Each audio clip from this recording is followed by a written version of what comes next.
quite as much as he used to. But that fastball, especially that four-seamer, has tremendous properties. You got to get it off the top rail and get it down to a spot where you can do something with it. You're still going to get a fastball, even a four-seamer and a two-seamer. I will say this, as a starter, he seemed to leave a lot of those two-seamers over the middle of the plate. I think he can get there, but get that four-seamer down. Don't let him get to that sweeper because it is still devastating. Kevin McGonigal digs in to lead off for the Tigers. Dingler, Carpenter to follow. Caminero in tight at third base. First pitch of the game is a fastball outside at 96. And we are underway here at Comerica Park at Tropicana Field. Well, looking forward to getting back to Comerica Park here at Tropicana Field in St. Petersburg. Glad to have you along. The 1-0, swing and a miss, a straight change and a beauty. McGonigal swung right through it after seeing the 96-mile-an-hour fastball. Dingler, Carpenter to follow. Sounds like the Tigers will be getting Gleyber Torres back in the next couple of days, maybe as soon as tomorrow.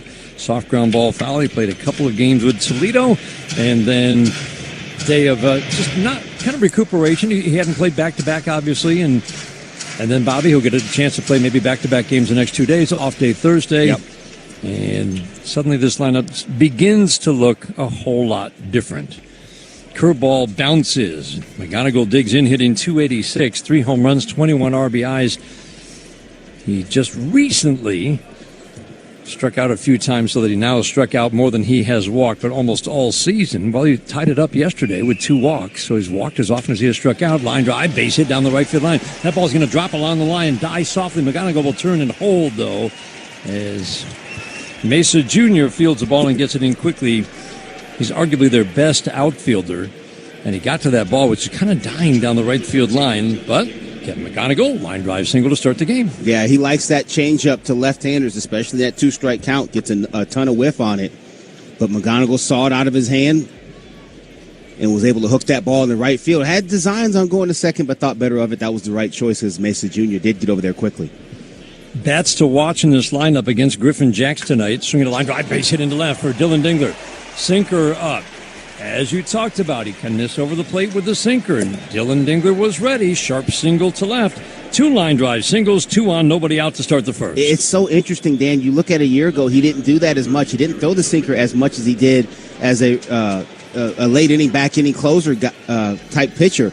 But it seems like he's throwing it more now, and he's leaving more of those in the middle of the plate, and Dylan Dingler was able to take advantage of that one there. Ground ball rate has always been high for Griffin Jacks. Has the ability to get a ground ball with men on base, get out of a jam. Kerry Carpenter steps to the plate. Big early opportunity. Four-seam fastball up at the very top of the strike zone. No challenge from Kerry Carpenter. It was a strike. Dan Bellino, the crew chief, is our home plate umpire tonight. Mark Rippiger at first. Dan Merzel at second. Derek Thomas is today's third base umpire. Walls the shortstop. He's terrific. Shaded right up the middle. Change-up off the fastball. Down and away, swinging to miss, 0-2. So he's used that pattern a couple of times to great success. Got ahead of McGonigal doing that. I'll see if Kerry Carpenter can battle. The 0-2, four-seam fastball. Boy, that had some cutting action in, sure didn't it? Did. He does throw a cutter. That arsenal for Griffin Jacks is a four-seam fastball, two-seam fastball, the sweeper, which he likes a lot. That change-up cutter, he's added a curveball as well this year. Carp waiting on a 1-2. In the dirt, good block. Fiducia behind home plate. We haven't seen him before. Traded to the Rays from the Dodgers last year. He's picked it up at the plate a little bit. Doesn't grade out especially well behind home plate, but that was a good block. He's already made 2.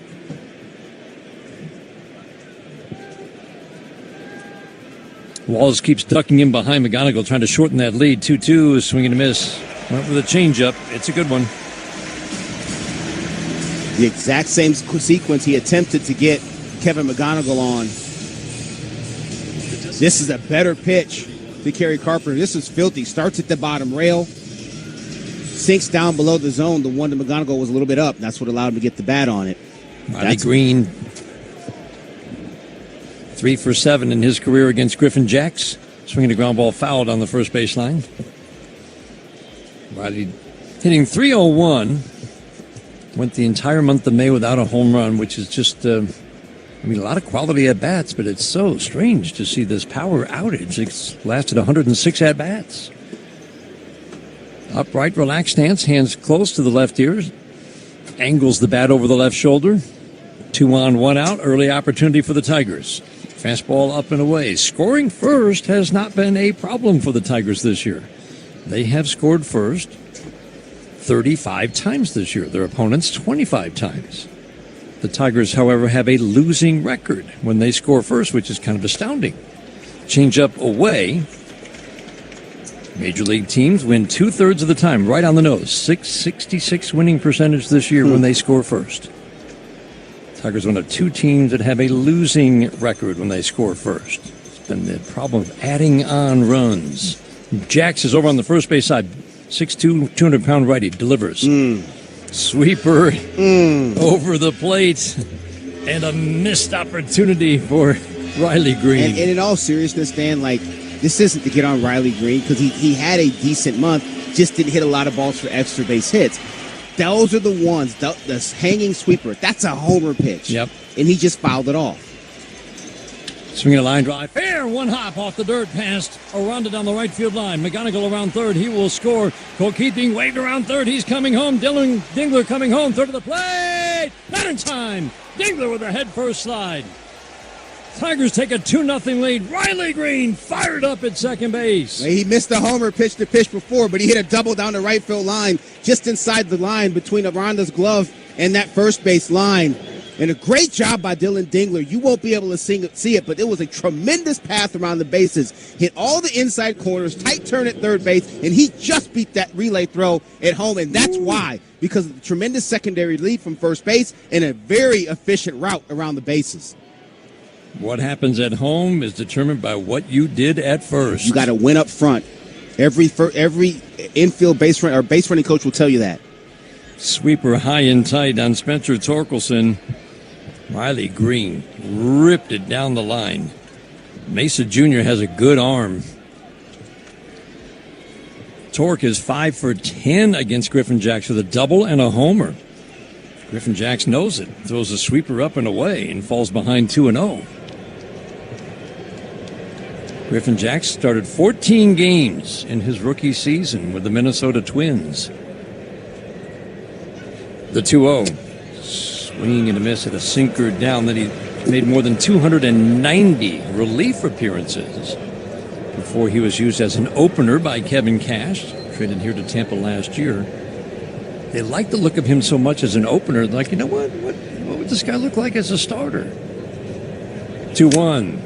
Swing and a miss. Boy, swing and miss sinker. That's nasty. Down and in. That's nasty, Dan. We talk about the horizontal movement all the time, right? The plate being 17 inches wide. How's 20 inches at 96 miles an hour? Whoa. That's about as much as you'll see. I don't know that I've seen a number that bigger than that.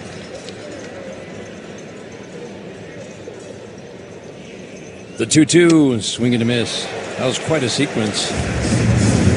Sinker diving down and in with that 20 inches of arm side run, and then the sweeper, equal amount of run away from Spencer Torkelson. That's a pretty good 1-2 punch. That's almost unfair. There's sometimes in a big league, in a game, you go to the plate as a big league hitter, and you just get carved up, and Torque just got carved up right there. Not a ton you can do about that. 2 outs, it brings up Colt Keith. Tigers trying to add to a 2-0 lead. First pitch fastball, swing and a miss. Nice chat with Colt today. We think, or it just looked like he's been driving the ball a little bit better in recent games. Said he felt like he just wasn't timed up for the fastball until literally the last week. You've talked about that.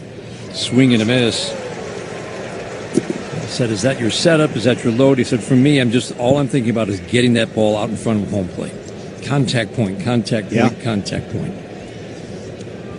He said, I've just been beat by fastballs, and that shouldn't be.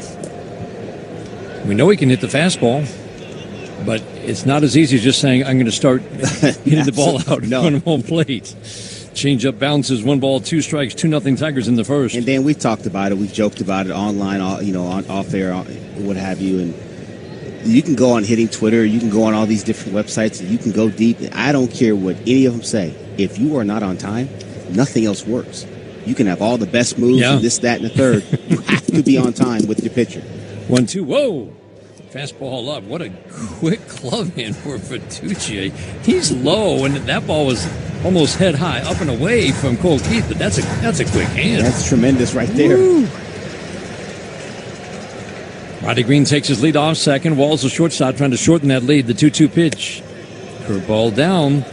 Well, whatever the Tigers do the rest of this inning, they have made Griffin Jacks work hard and throw a lot of pitches.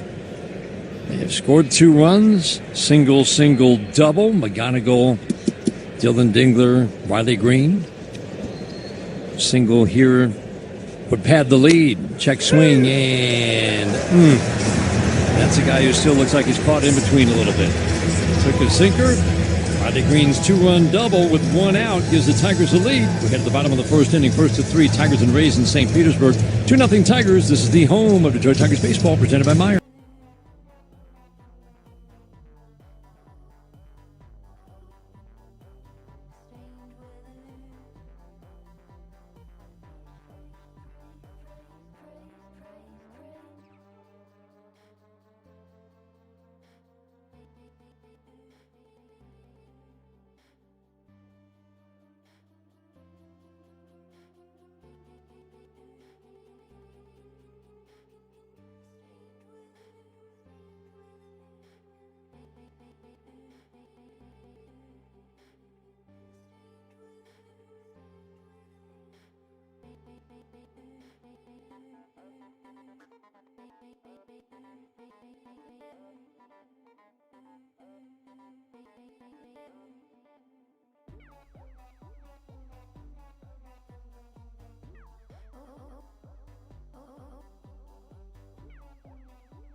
To face Ty Madden.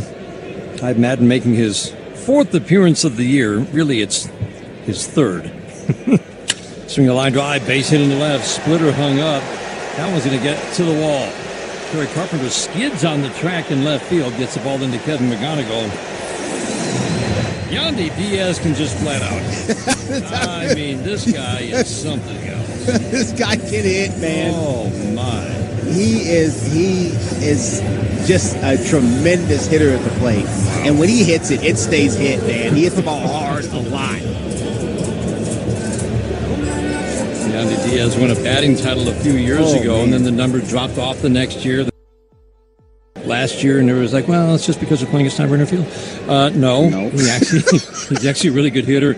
And this year, he's lifted his game back to those levels of 2023 when he won the batting title. Pop up down the left field line, long run for Cole Keith. He won't be able to get there. Aranda at the plate. So this is Bobby, this lineup, looking at it a lot of different ways, is fascinating. Not too often you see a top 2 offense. They are second in run scoring to the Yankees. Top 5 offense, we talked about it the whole, through the years. They almost all hit with, they have one thing in common. They hit with some power. This team is last in the power numbers in the American League. They hit a ton of ground balls. They don't hit the 4-seam fastball, swing and a miss on a 4-seam fastball for Aranda. They have the best high contact rate. They have the lowest swing and miss rate. They draw enough walks. They run the bases aggressively. They'll do whatever it takes to run that or advance that guy 90 feet. And it all adds up to the second best offense in the American League. Slider down and in. But it's fascinating. This is not your typical top offense. Dan, the thing that gets me, and you know where I stand on this, they don't hit the four-seamer well. Right. And that shouldn't add up to a top two offense. It usually doesn't, because if you don't hit the four-seamer well, that means you're not timed up for it, and it also gives you the opportunity to be susceptible to everything else. Now, that sounds backwards, but that's the way it works out. 0-2, Toronto check swing. Did he go? Home plate umpire did not have to appeal. Dan Bellino did not look down to third base to Derek Thomas. He rings up Aranda, Diaz, Aranda, Caminero. These are the bats that you really consider. They obviously have complementary pieces, but these, Bobby, are the three bats. These are the guys. These are the guys right here, especially Caminero. This guy can really, when that guy, you talk about hit and power and discipline, it's incredible. Swinging a high pop-up down the right field line. McKinstry over toward the line, makes the catch, and tagging, heading to third. Diaz, the throw goes all the way through, but Diaz, not the swiftest of foot, but this is what the Rays do. Advances to third base on a fairly deep fly ball to right field. 0-2 Palacios with the fly out, and that brings up Junior Caminero. The only thing I can think about right there is Zach McKinstry made a very strong throw. He did not get behind that ball. And I'm not going to get on him about that, only because this roof, it was light before, and it's lighter now. And I can't help but think it is difficult to catch that ball. He just wanted to probably secure the baseball first and worry about the other stuff second. I asked AJ about that, and Mark Tompkin, who has covered this team for a number of years down here in St. Petersburg. Slider for a strike, and the early word is from outfielders, they actually see the ball a little bit better. Interesting.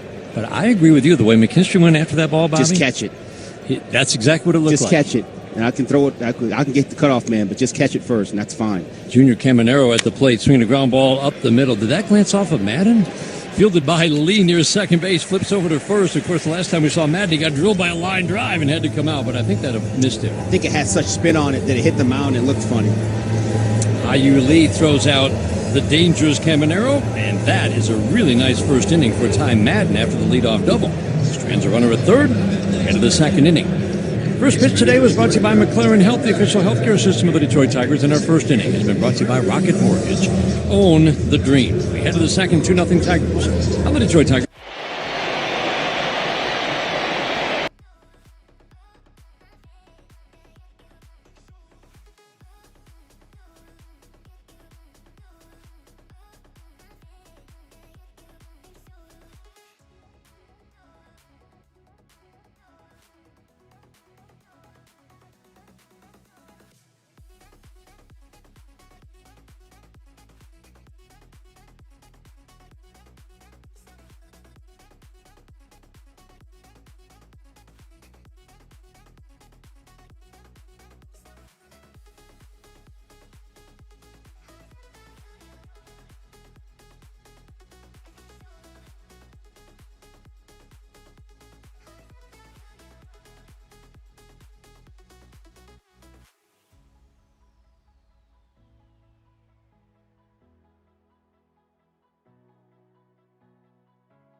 Identification on the Detroit Tigers Radio Network.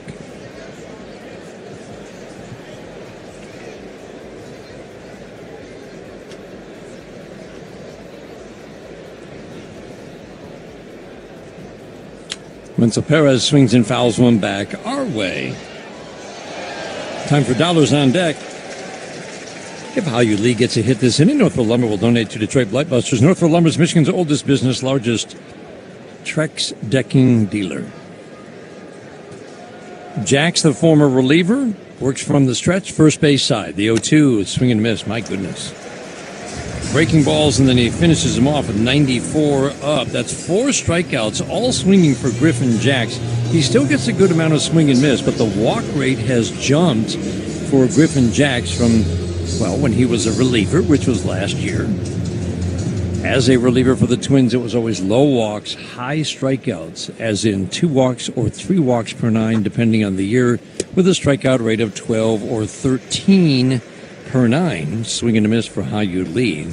This year, it's only 30 innings of work, but the walk rate has jumped to 4.5 per 9, and the strikeout rate has dropped from 13.5 last year to 8. That's a pretty big drop, but it's not unexpected, Bobby, with the fact that he's now starting a lot of games. He's a starter. Definitely. It's not unexpected. That is quite a bit, though. The 0-2, swinging a ground ball up the middle. Griffin Jax pulled the glove away smartly to let the infielder behind him field it. He knew Palacios was there. He was going to field it, but he might have tipped off his glove. So, smartly, lets Palacio take care of How You Lead. 2 up and 2 down, 2-0 Tigers were in the second inning. Griffin Jax is throwing nothing but strikes now. He got ahead of McGonigal 1-2, Carpenter 0-2, Keith 0-2, Perez 0-2, and Lee, the last 3 hitters. No balls, 2 strikes for each. Changeup misses to Zach McKinstry, ball 1. Second inning today is brought to you by the Michigan Lottery. Play the Michigan Lottery's Detroit Tigers instant ticket and online games. The 1-0, swinging a line drive into center field, a base hit. That's the hit we've been looking for from Zach McKinstry. Doesn't hit it hard, but he hits it on a line. Line drives tend to be hits, and man, does that feel good for Zach McKinstry standing on first. And Dan, where did that go? In the middle of the field. Stay in the middle of the field, stayed on that pitch. It was a changeup down from Jax. Does a nice job. Doesn't try to do too much with it. Just guides it into center field. And this is the Tigers' best base stealer the last 2 years, their best base runner the last 2 years. He just hasn't been able to do that this year. He hasn't been on enough. McGonigal takes a pitch up and away, but this is a pitcher you can run on. And, Bobby, I'm guessing if you're Zach McKinstry, you're probably not stealing bases with the same confidence you had the last couple of years, or well, he hasn't had as much practice. He hasn't been out there, and I don't mean that in a disparaging way. It's just the numbers. Looks like he wants to go. He draws a throw from Griffin Jax. Aranda, the first baseman, applies a tag. But this would be a perfect spot with McGonigal at the plate. Absolutely. You get shot right here, so what? You start the next inning off with your best hitter. Zach looks like he wants to go, and there he goes. Pitches a strike, threw it on to second base. Is in time. Throws to the right field side of second. Looked like Zach McKinstry got the hand in, but there will be no challenge, apparently. Walls made the catch and tagged him on the left thigh, 5 feet to the left of the bag. Good play. We head to the bottom of the second inning. 2-0 Tigers in the first of 3 with the Rays in Tampa. This is the home of Detroit Tigers baseball, presented by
He's been very good, Bobby, in the first 2 games. He does. He has been very good. Sharp stuff was very sharp.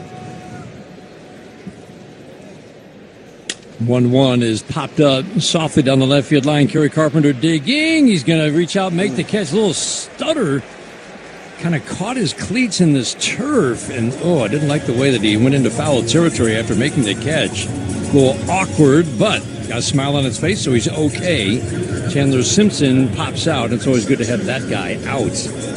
Wow. And it's a good thing that he caught that ball, because if he misses it, it bounces around.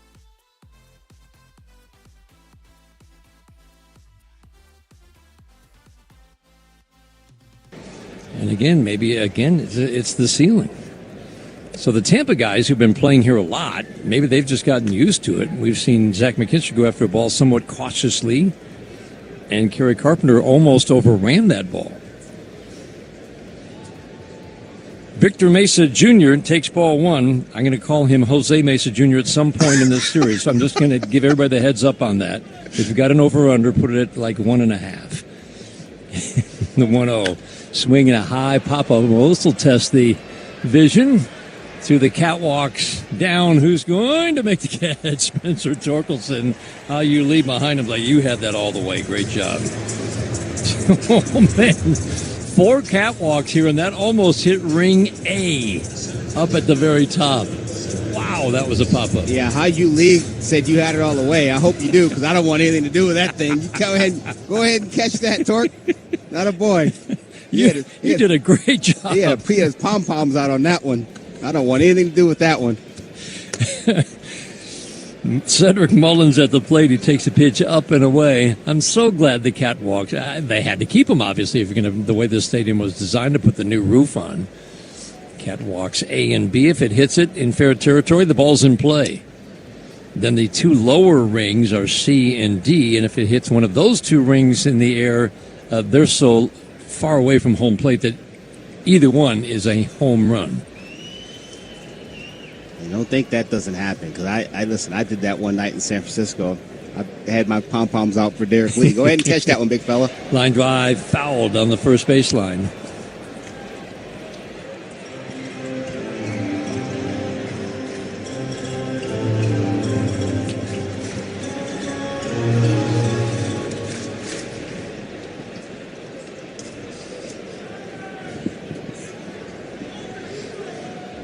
Mullins swings and misses. Really good splitter from Ty Madden. Ty Madden had an opener for each of his first 2 appearances, 5 shutout innings against Boston, 6 innings again in relief, starting in the 3rd inning, 3 runs on 2 hits with 5 strikeouts against Kansas City.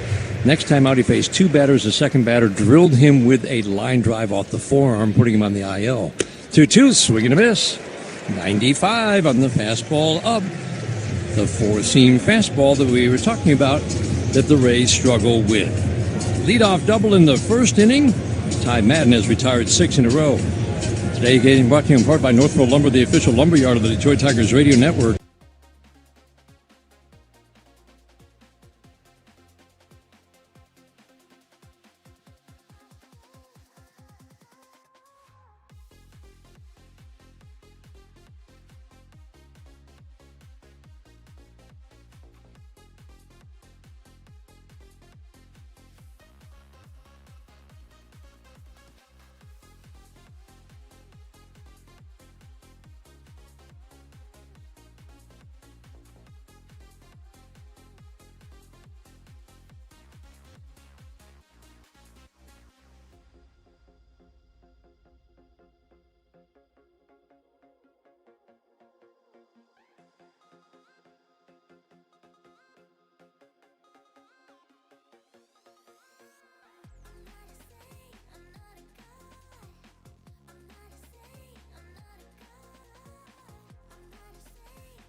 Late inning reliever, ground ball foul. And then the Rays said, you know what? We need you for an opener because the Rays still do this. Still use openers for some of their starters. So he started the game at the end of April, 2 innings. They liked what they saw. And then another 2 innings start, and then 4, and then 5, and then 5. And then last time out, they used him like more of a traditional opener. Just 2 innings, gave up 3 runs on 4 hits. McGonigal takes a pitch in the dirt. 2 balls and 2 strikes. And a really nice career at closing out games. Late inning leverage reliever. McGonigal takes a changeup that fades away with the Twins until they decided to trade their entire bullpen away at the trade deadline last year. 3-2. Ground ball foul. Hey, the Rays have a knack for knowing which guys might turn into starters. This seems a less obvious choice to me, but like you said, Bob, he's got a 4-pitch mix, maybe 5. It's a good arm. They know what they're doing. They do know what they're doing, and I think the biggest thing is if it doesn't quite work out, guess what? You've got a quality back-end reliever with stripes on his sleeves, too. McGonigal swings at the sweeper that hung up a little bit and fouled it straight back. Lefties have a slight edge against Griffin Jack so far this year. They've hit him for higher average. Neither righties nor lefties hitting him at all for power. Right now he's walking right-handed batters at a higher rate. The 3-2 in the dirt. He's going to walk Kevin McGonigal, and Kevin McGonigal reaches for the second time today. See if he takes off. Again, this is a pitcher generally teams have run on through the years. That was a pretty darn good throw from Fiducia, the catcher. You mentioned it, Bobby. It really is something we've seen the trend grow. The throws to the right field side of second base by design, so that guy can be in front of the bag and tag the leg going by. I mean, in theory, it makes a ton of sense. It's actually a shorter play, so why not throw it there? Dylan Dingler, line drive, fouled on the third base line. Sinker in, pulled the hands in, but he couldn't quite keep it fair. Strike one. You know, for years and years, it was get on the bag and straddle the bag with your, have the bag between your feet and let the ball travel to the bag and then just put the tag on there. But now it's get in front of the bag and if you can, shade a little bit to the second base or right field side of it and throw it there and get him on the way by. The strike one. Dingler swings and misses. That changeup is a real weapon for Griffin Jacks. Gets a lot of double plays turned behind him. He's had 5 turned behind him already this year, just 30 innings. That's a pretty big number. The 0-2. Swing and a foul out of play. And Dingler hitting .226, so the average has fallen, but we've seen the line drives jump off his bat. He hit .278 last year. The league has now fallen below .240. The American League is collectively hitting .239. The 0-2, swinging a tap foul. Let's look at it today, Bobby. Run scoring is down in the American League. OPS has dropped a little bit. My bold prediction, I didn't think it was actually a bold prediction at all, that with the walk rate going up, and it has gone up about as predicted to almost 3.6 walks per 9 in the American League. Well, that should lead to more run scoring. Well, run scoring is down because batting average remains very low. Fly ball, left center field. Simpson, Mullins, back and gone. Wow, did that ball carry? Dylan Dingler with number 12, 2-run shot, and the Tigers take a 4-0 lead in the third. Wow, that's one of the deepest home runs we've seen hit here. Yeah, we told you that he's throwing his sweeper a little bit less. It doesn't matter how much you throw it. If you hang it on the outer third and let a guy like Dylan Dingler get those arms extended and get through it, it doesn't matter what you're throwing. Good swing by Dylan Dingler. That was a sweeper over the outer third. You could see his eyes light up as soon as it popped out his hands. He knew he had something. You have to fight the urge to try to hit it too hard when you're a hitter and you get a hanger. He didn't. He relaxed and he let it go, and it went over the wall. First pitch fastball to Kerry Carpenter, swings at a shoulder-high fastball. 4-0 lead for the Tigers.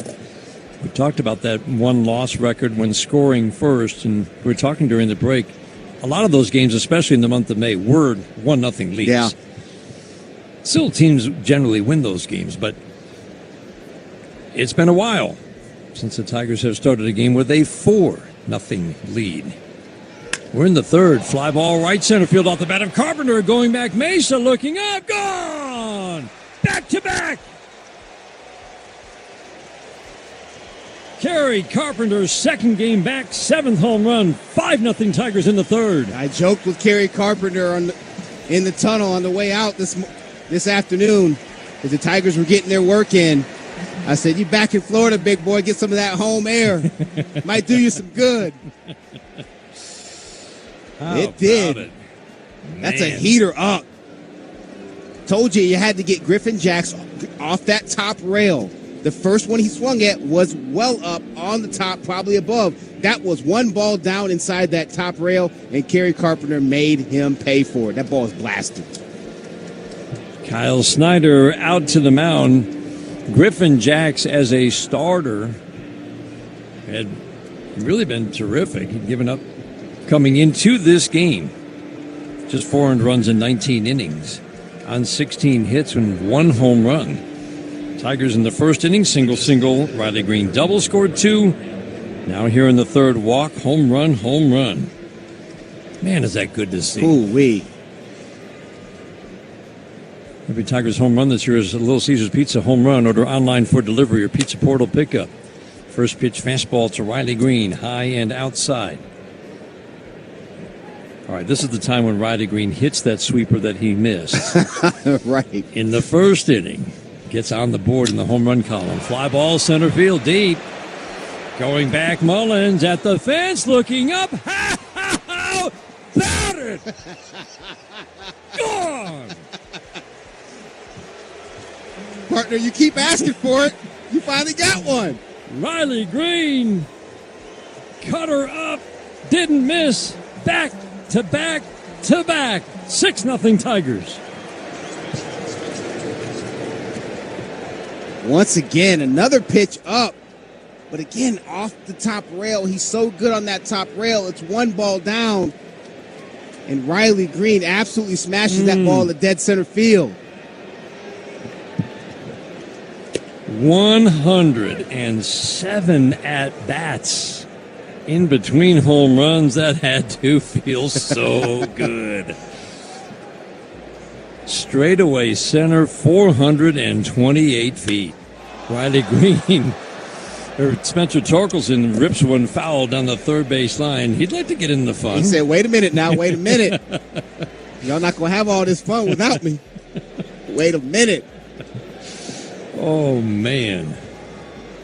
Dingler, Carpenter, Green. 6-0 Tigers. Change up, swing, and a miss. It won't be back-to-back home runs. That's a beautiful sight. It is interesting. So this is the first time the Rays, again, have been back home inside after playing outside all of last year. Tropicana Field every year has been a very pitcher-friendly ballpark. What does that mean? That means good years, bad years. Remember, you're always looking at the Rays and their opponents. Cole Keith is challenging the strike call to start his at-bat. And it was what? Correct? A nanometer. Oh, yeah. Umpire. Big miss for the umpire. Less than 1/10 of an inch. I want you to get a ruler out. Look at the 1/8 marker and then move your fingers a little closer together. That's how much he missed that one by. Ground ball fouled on the first base line. So every year, reliably, this ballpark holds down singles, holds down doubles. Pretty decent triples ballpark, holds down home runs. This is every year for the last 10 years, and that means pitcher-friendly because run scoring is always among the worst anywhere. So it's a tough place for hitters. It is interesting. It's just 1 year, and it's only 26 games. But maybe it's the new roof. Maybe it's hitters can see better because it is definitely a thinner roof and more light is coming in. Whatever it is, Rays and their opponents have been scoring a lot of runs here and hitting home runs. Keith waiting on a 1-2. swinging a pop-up. Softly into left field, Simpson over and in to make the catch for the second out of the third inning. So just something to watch. I mean, I can't think of anything else. The dimensions are the same. Maybe the thinner roof is letting more of that humid air in. I think what happened is when they put the roof back on and they got it sealed up, they had hitter air trapped in it. They had pitcher air before, Dan. And unfortunately, that is an act of God removed the roof. And so they trapped that hitter air Trapped the hitter air in. And did what the Twins used to do. They put blowers in behind home plate. Allegedly, of course, right? Oh, that was a fact, right? Many teams believed it.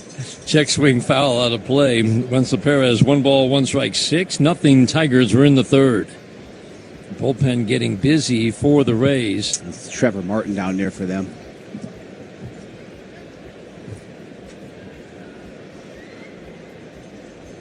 Griffin Jackson never been hit this hard by the Tigers, swinging a pop-up softly into left field. Going out, Caminero let Walls make the catch, but nobody's going to make the catch. Walls had the better angle, but Caminero makes the catch in shallow left field, running toward that third base line. Back-to-back home runs, Dingler, Carpenter, and Green. We head to the bottom of the third inning. Tigers with a 6-0 lead in St. Petersburg. This is the home of Detroit Tigers baseball, presented by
lead. Swinging a foul straight back. Hunter Fiducia at the plate. Traded here from the Dodgers. Didn't do a whole lot at the plate. He really struggled at the plate last year, hitting .273. Good contact skills this year for the Rays. 1-1. Fastball high and tight. 8-9-1 hitters. Fiducia, Walls, and Diaz. Third inning is brought to you by Mastercraft Heating, Cooling, Plumbing, and Electric. For fast service and the best price, choose Mastercraft. 2-1. Swing and a miss. Don't want to miss with the slider there. Swung right through a belt-high slider. Today's game brought to you in part by Myron, official partner of the Detroit Tigers. And our injury report is brought to you by McLaren Health, the official healthcare system of the Detroit Tigers. Tarek Skubal with another successful day. The 2-2. Swing and a foul tip. Swing and miss. Caught by Dylan Dingler. Strikeout of Fiducia. Third strikeout for Ty Madden, all on swings and misses.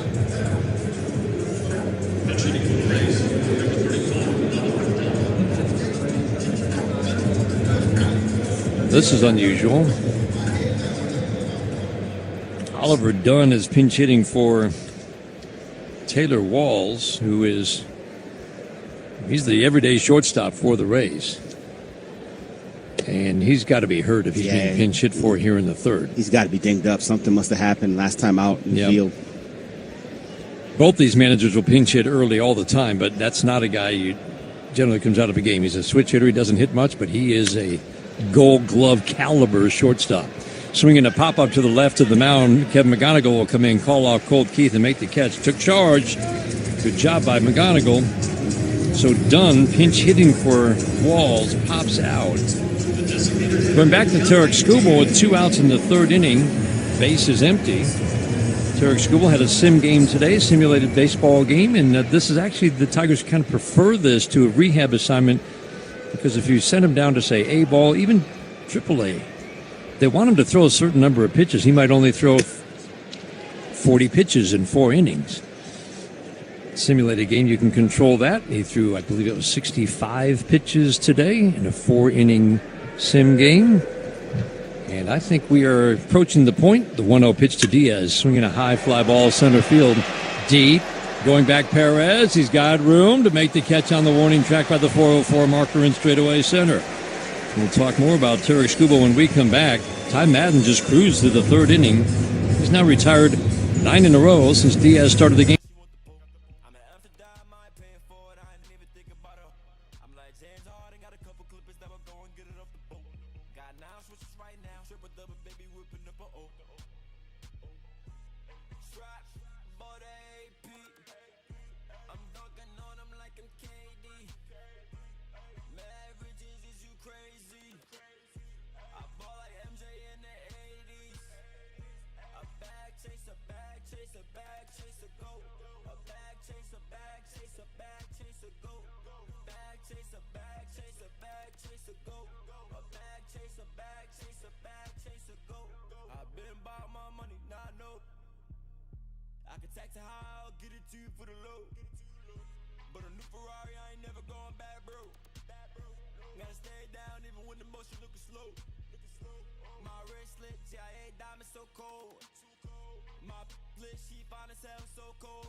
From last inning.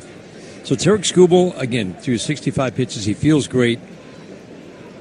Doesn't necessarily need multiple rehab starts because he's now had 2 long sim game outings. Swinging a line drive to left field, hit hard, and that ball will be caught by Simpson on the run. He's fast. One of the fastest players in the game. Got a good jump, hauled in a line drive to the gap in left center. Good swing for Hayu Lee. Yeah, Simpson sure did make a beeline for that ball. He took a very flat route to that. I thought he might get beat over his head, but he did a nice job and flagged it down, made it look easy. Bob, you look at the swings in 2-strike counts. Some really good 2-strike hitting. Fly ball left center field on the run. Mullins, he's tracking it at the wall. He'll make the catch. Jumped up gently backpedals and bumps into the wall in left center field. Zach McKinstry made a bid for an extra base hit. Tiger hitters not getting cheated in their cuts against Griffin Jacks. Now, they're seeing Griffin Jacks very well. I've got a number of blue dots in the left corner of these frames. That indicates balls hit hard. Zach McKinstry drove that ball to left center field on the line. Guess what? He did a lot of that last year when he was right. Could be a harbinger of good things to come. Kevin McGonigal with a single and a walk has scored 2 runs. First pitch, curveball for a strike. So at this moment, Kevin Cass is just trying to get some innings out of Griffin Jacks. He's letting him take some punishment. 2-run double in the first inning for Riley Green. Back-to-back home runs. Dingler, Carpenter, and Green in the third. Always nice to say Kevin McGonigal batting for the third time in the fourth inning. That is a good thing to say. Change up in the dirt. Sounds funny, Bobby, but sometimes after you've had the month that the Tigers have had, you just need the calendar to flip to a new month. That's all you can do sometimes. That's it. That's all you can do a little bit, but it's June. We haven't had any problems in June. Soft line drive will be caught by Palacios running under the outfield grass. McGonigal got jammed. Soft little line drive out. And a 1-2-3 for Griffin Jacks for the first time today. 2 good swings, but nothing to show for it in this inning for the Tigers.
Several balls in the air, but all of them really not much behind them. Routine fly balls and pop-ups so far.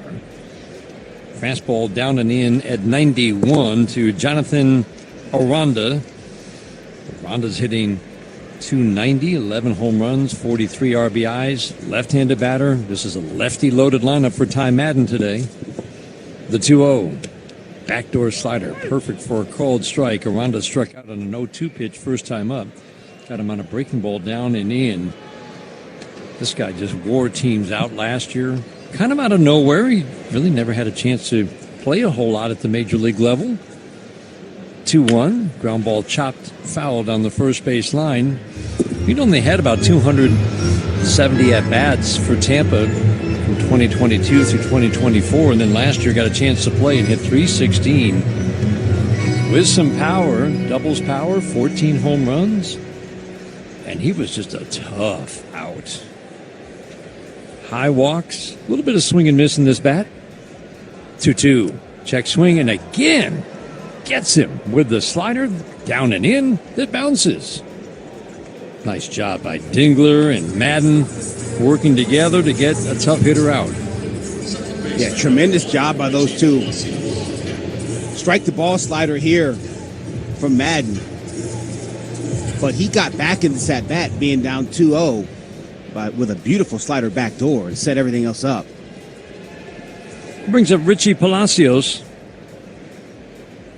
First pitch, fastball in at 92. Feels like that 91, 92 is playing up for Ty Madden today. I definitely think it is. I mean, he doesn't have a very high spin rate fastball. It's got good properties to it, but it is definitely playing up. Strike one, splitter bounces. Palacios really just kind of in between Aranda Caminero. AJ's talked about the number 3 spot in the lineup. Sometimes it's just a placeholder spot. Somebody wants to bring in a lefty to face Aranda, you can pinch hit for a guy like Palacios. And then that reliever's got to face 2 righties after Aranda. Hitting 255, there's no power in this bat. But he can draw a walk, get on base, runs well. Fastball up and in, like a lot of these Rays hitters. Good team speed. That's how they build their teams year after year. Very aggressive on the base paths. They steal a lot of bases. That's why AJ talked about the keys to winning a series against the Rays. You've got to control this offense. You've got to be ready to defend well and play clean baseball. They're going to bunt. They're going to try to move guys over. They're going to steal bases. 3-1. Fastball up. First base runner since Diaz doubled in the first inning. Ended up stranded at third. Palacios draws a 1-out walk here in the 4th inning. Was interesting. AJ hinting that Ty Madden might just be kind of an extended opener today, but the way he's going, Bobby, with a 6-0 lead, you would think they're just going to let him roll. Yeah, and a moderate pitch count, too. The pitch count is in a great place. He's throwing the ball well, like you said, just the one walk right there. Ball's coming out good. Junior Caminero at the plate. Fastball away, ball 1. This series is brought to you in part by the Sam Bernstein Law Firm. When you need the right call made, it's 1-800-CALL-SAM. And today's game brought to you in part by Blue Cross Blue Shield of Michigan, the official health care provider of the Detroit Tigers radio network. 2 in the first, 4 in the 3rd inning. The Tigers have a 6-0 lead. 1-0 in the dirt. 6 runs is the most runs they have scored in this tough 25-game stretch. There's just no other way to describe it. We kind of run out of adjectives, but they've lost 21 of 25. I mean, even in a bad year, that would be unusual to see a stretch like that. This is a team that's loaded with talent that's done a lot of winning. Fly ball to center field. This one's deep. Perez going back to the wall. Gone. I'm telling you, the ball is jumping in this ballpark. Junior Caminero with his 14th of the year. Rays are on the board now, 6-2 Tiger lead. Well, a lot was said about Junior Caminero's year last year playing over at Steinbrenner Field. I got news for you, gang. This dude can hit. He can hit homers anywhere. Minor league.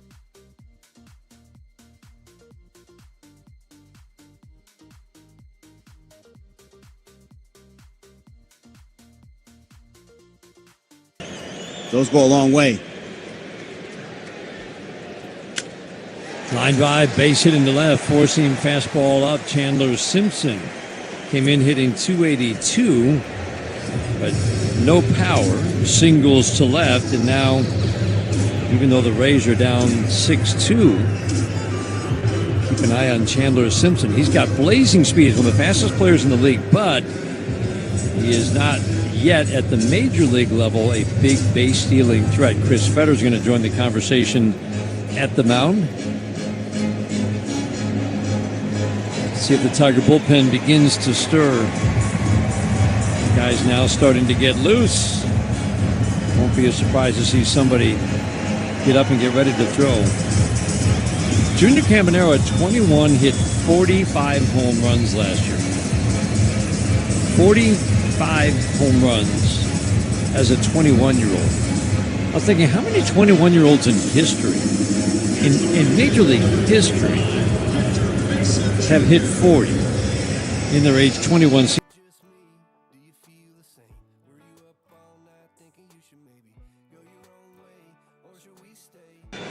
Eddie Matthews and Mel Ott. Wow. Going back to the 50s and the 1920s. And a guy who knows might be in the Hall of Fame if he can stay healthy, Ronald Acuna Jr. Yeah. That's the list. That's a good list to be on.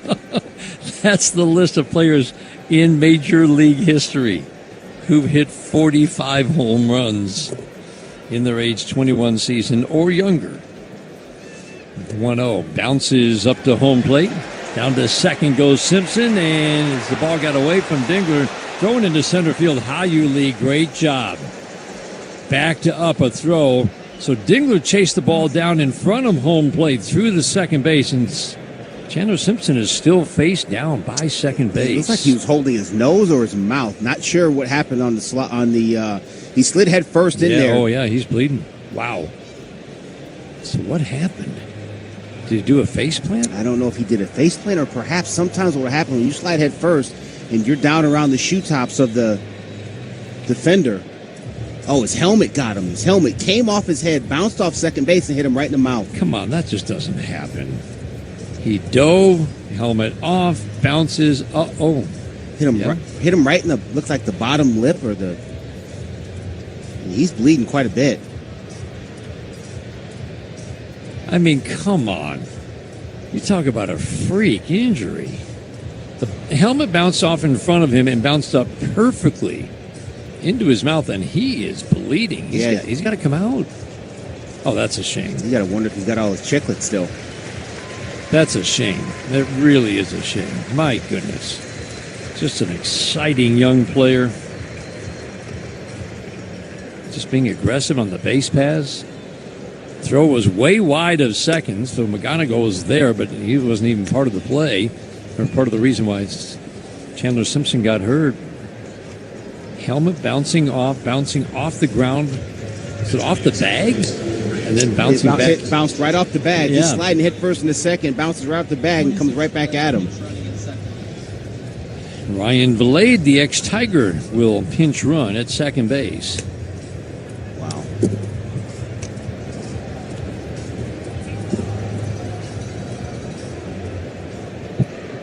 We've seen a lot of different kind of freak ways that players can get hurt, but that's something I've never seen. That just kind of leaves you like speechless. Like, what? Yeah, he was bleeding profusely from the mouth.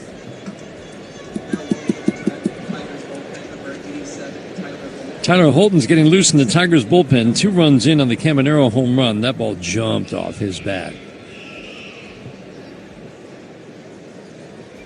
Mesa Jr. swings and misses. Victor Mesa Jr. just 16 at-bats. Debuted with Miami last year and just had 32 at-bats. He's a much improved hitter the last 2 years at AAA. Rays brought him up. Slider misses down and in, and he just might. It's hard to tell, I think, with minor league numbers these days and trying to figure out what that means for a hitter's potential in the major leagues. But he hit 350 in his 80 at-bats with some power before he got the call up. 3-1. Swing and a foul straight back. 3-2 on Victor Mesa Jr. Does have a home run in his second crack at major league pitching.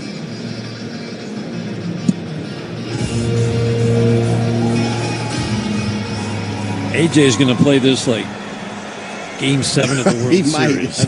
I mean, whatever he has to do. There's a pocket of lefties just sitting there for Tyler Holton. Fastball up and away, and that's going to be the end of the day for Ty Madden. Double to start the game. He retired 10 in a row. Now walk, a home run, single walk, and Ty Madden's day is done.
Man, debuted at 26. His first full year in the major leagues. A 30-30 guy who hit 290. Sweeper for a strike. Left-handed batter. He could fly. I mean, Bobby, and all the kind of the peripherals were good. He drew walks. He didn't strike out too much. I mean, he was a budding superstar. Sinker away, and he's never been able to come close to duplicating that season. He's turned into a solid hitter. 230, 250 with some extra base power, but Baltimore traded him away to New York last year. The Mets let him go at the end of the year, signed with Tampa, and he is struggling mightily for the Rays. A 1-1. Sinker away, 2-1. No, you're absolutely right, Dan. I mean, he was, like you said, he got to the big leagues late, though, and I think that's part of it, too. He made his debut really late. You don't see a lot of those guys blossom into that big-time guy. There's a few. Like Ryan Howard comes to mind. 2-1 sweeper, good one. We've seen Tyler Holden throw some of his best sweepers in recent outings. No, he's been pretty good. He sure has. That sweeper's getting a little bit better. You know, we relied on that cutter to both-handed hitters for a long time. 2-2. Tries to get a little swing back on the sinker away. Mullen's pretty aggressive. He's got good bat-to-ball skills. Every other year he hits lefties. He really hit lefties last year. He has not hit lefties this year. 3-2, swing and a miss. Finished him off with a really nice, sharp sweeper. Just kept showing him away. Kept going a little bit further. That was strike the ball. Looked like it was going to be a strike on the bottom rail. He just kept sweeping off the plate. Well, this is what we talked about.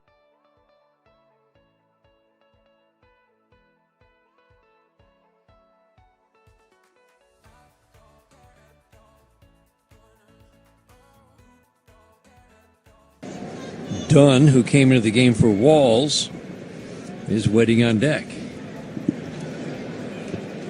Curveball bounces up to home plate.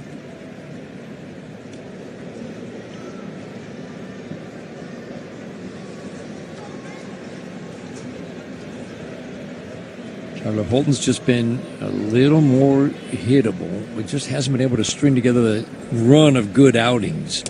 1-0 Cutter is down and in. Cutter's been kind of problematic. There are days that it excels. He can throw it to lefties and righties, especially righties on the back door. And there are other days when it's just up and hittable. The 2-0. Swing and a miss. There's a good one. Yep. Really good one. And as a right-handed hitter, you definitely think that's a fastball in. You see it, and you go to fire, and it just makes that turn inward on you. You swing over the top. Nothing you can really do about it.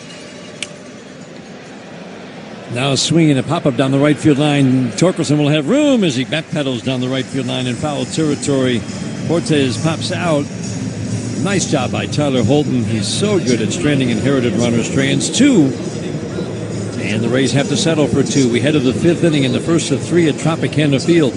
Tigers have a 6-2 lead after 4 on the Detroit Tigers.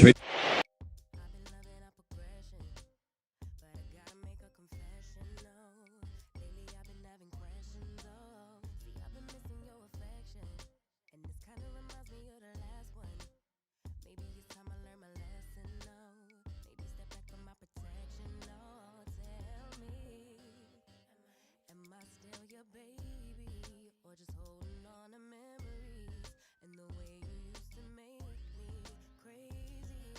Or did I do something wrong? Are we still going strong? Or you're stringing me along? Then that's like you. If I have to ask, then I probably already got my answer. But before I commit, relationship suicide. Tell me a little, reading in between the lines a little. Tell me if we lost the vibe a little. Let's go. Boy, that's my cue. We left it up in the air. I need you to make it clear for me. I need you to keep it real with me. I'm on your mind. I'm ready to pull up on you and show you I want you. Boy, you just do it for me.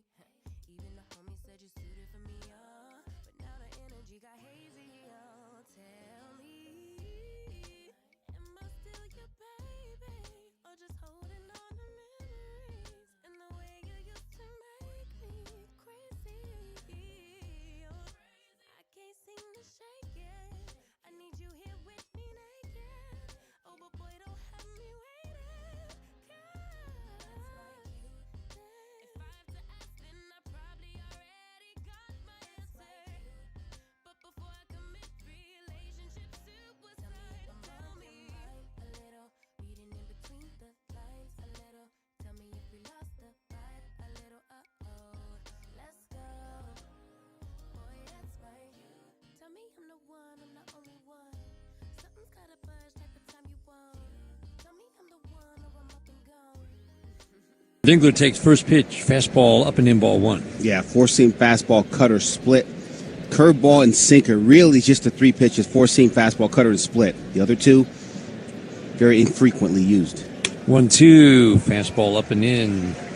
Swing and miss, 1-0 pitch, excuse me. 1 ball, 1 strike. Dingler with the line drive single on an 0-2. Precautionary reasons with a left hamstring tightness. Left hamstring tightness took Taylor Walls out of the game today.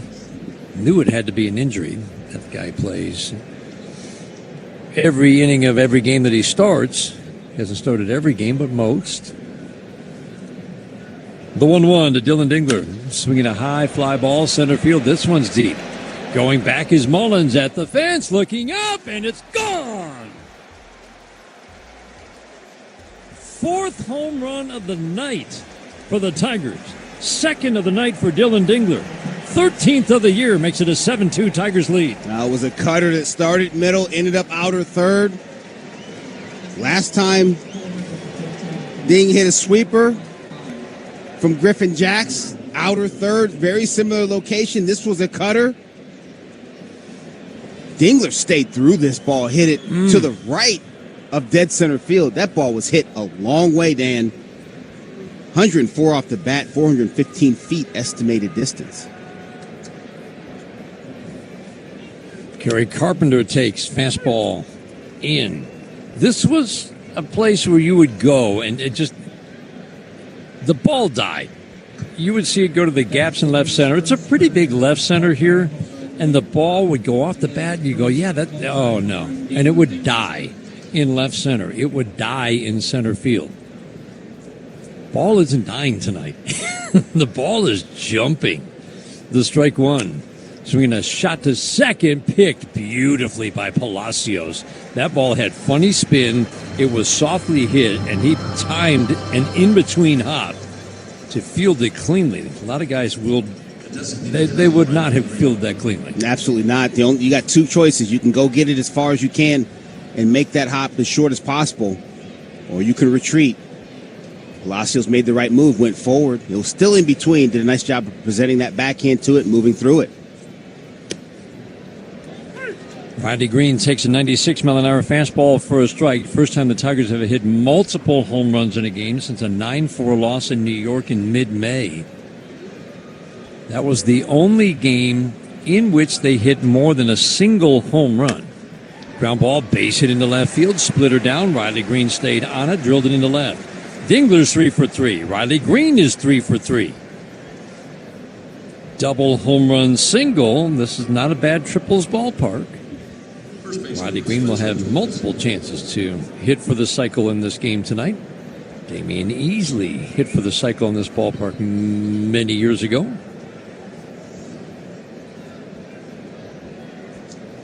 Tigers had the big weekend in Cincinnati where the ball, you just look at it. Pitch in. Did that hit Torque or did it hit his bat? It hit Torque.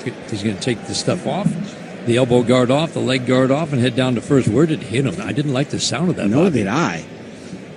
It sounded so loud, I thought it hit his nub of his bat. No, it hit the left elbow guard. The elbow guard, that's right. That's why it had a bad sound to it. So the elbow guard did its job. You still feel a little bit, though. Oh, yeah, you do. Especially when it's 93 chasing you, the sinker. Home run, ground out, single, hit batter. Tigers have a chance to add to this 7-2 lead. Called strike to Colt Keith. I thought he touched the top of his helmet. He's got a habit of doing that after almost every pitch. Surprised they didn't say he's challenging. The strike one away. Tigers hit 9 home runs in 3 games in Cincinnati. 4, 2, and 3 home runs in those games. They've had 1 multiple homer game in the last 30 until tonight. 4 home runs. The 1-1. Ground ball chopped to first base. Torkelson ducks down to avoid the high chop. Rays just practiced their double play work. Palacios to Dunn for the fourth. They had no chance to double up Keith. Dunn threw it to first anyway. Runners at the corners, 2 outs, a run in. Tigers trying to add to a 7-2 lead. So it's a simple force. The putout goes 4-6. Keith's at first. Roddy Green at third. Wenzel Perez at the plate. Man, I'd love to see this bat get going. I know he's hit 3 home runs in the last week, but still just feels like he's not quite locked in at the plate. He's not. But it's better than it has been. You've seen progression on both sides of the plate. This is one you'd love to see him hit a ball hard here and it touch grass, get the RBI. Keith takes off, swinging to miss, throw down to second base, won't be nearly in time. I love it. We were talking about it earlier, Bobby. Even when McKinstry got caught stealing, you've got to try things. When your offense is not doing much, and it's obviously exploded tonight. Keep putting the pressure on. Well, for me, this offensive explosion with the home run is great. You can't continue to count on this. You don't know when it's going to happen, so you got to continue to make things happen when you can. Splitter bounces on the 0-2, 1-2 on Wenzel Perez. Better from the right side. 2 of his 3 home runs in the last week from the right side. Did hit 1 from the left side. It's been tough times from the left side for Wenzel Perez this year. Martin's way over on the first base side of the rubber. Splitter, swing and a miss. Wenzel Perez strikes out. Dylan Dingler's leadoff home run in the 5th inning. It's the Tigers lead back to 5. 5th inning is brought to you by Figer Law. All they do is win. At the bottom of the 5th inning, 7-2 Tigers. This is the home of Detroit Tigers baseball, presented by Mike.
open when you need us.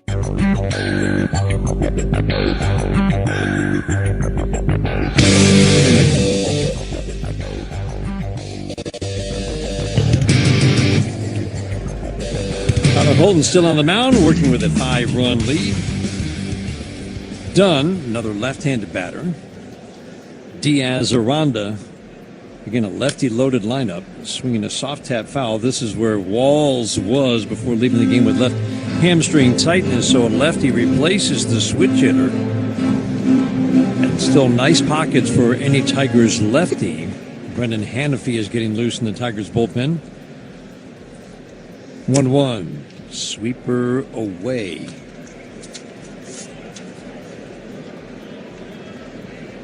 Dunn just up from minor leagues, just 8 at-bats.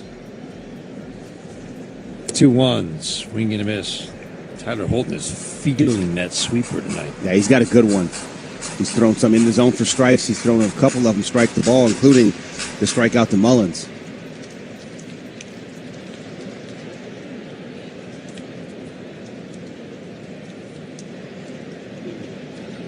2-2. Soft little tapper down the third baseline. Tyler Holton will field, spin, throw. Got him! He did everything right. Very under control, didn't rush anything, and got a pretty decent runner by inches at first. Rays will not challenge. Yeah, good athlete. We've seen this a lot with Tyler Holton. He fields the bunts very well. Those little nubbers off the bat of the hitters very well. He's done a nice job right there. Spin, glove side, and delivers a strike to Spencer Torkelson at first base. Back to the top of the order, Yandy Diaz. First pitch, fastball low and away at 92, ball 1. 7-2 Tigers are in the 5th inning. Pitch counts are brought to you every game by Rocket Mortgage. Own the dream. Pitch counts are not going to be an issue in this game. Both starters are outlined. Drive, base hit, jam job. Cutter got in, but did we mention that Yandy Diaz can hit? Lines a single into right field. Let's pause for station identification on the Detroit Tigers radio network.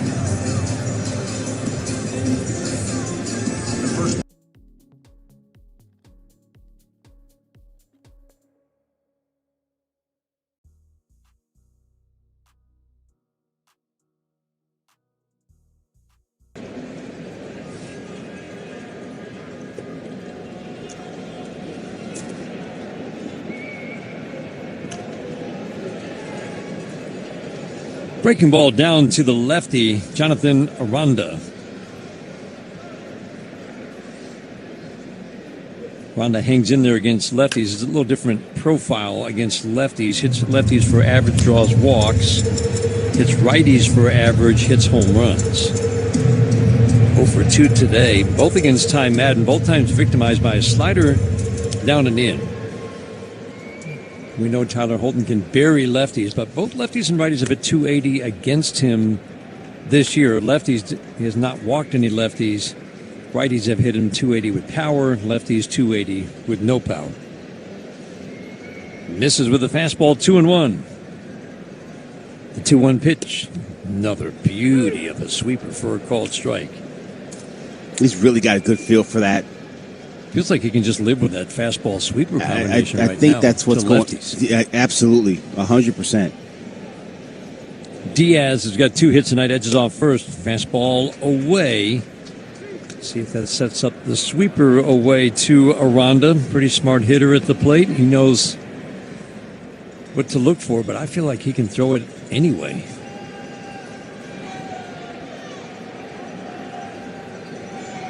Agana goes right up the middle at shortstop. Cole Keith is way over by shortstop. Tonight's third baseman for the Tigers. Hayu Lee shades toward the hole at second with Torque holding at first. Soft ground ball off the changeup up the middle. Glove by Hayu Lee. Flip to McGonigal. Throw to first. Beautiful 4-6-3 inning double play. Hayu Lee ranging to his right. Starts a beauty of a double play. That's why you practice it. You mess with that a little bit in BP. You do it in ground balls because there's going to be a time where you have to break it out. It's not showboating. It's the most efficient way to get the ball to your partner. Great play right there by Hayu Lee. He's got a knack for shoveling with the glove. End of the 6th inning. 7-2 Tigers after 5 on the Detroit Tigers. just do. Going hard in the club in the late night. I kinda hate that too. But being with you kinda got me liking a lot of things that I never knew. Sometimes I get a little shy, but I don't want to wait you. You make me want to touch the sky. You make me want to get you. I ain't no social butterfly, but when I'm next to you, I feel like I want to dance all night. Baby, I don't dance. But if you do, I do. I don't go out. But I wanna go out with you. I don't make plans. But if you go and I come through, I don't go out. But I wanna go out with you.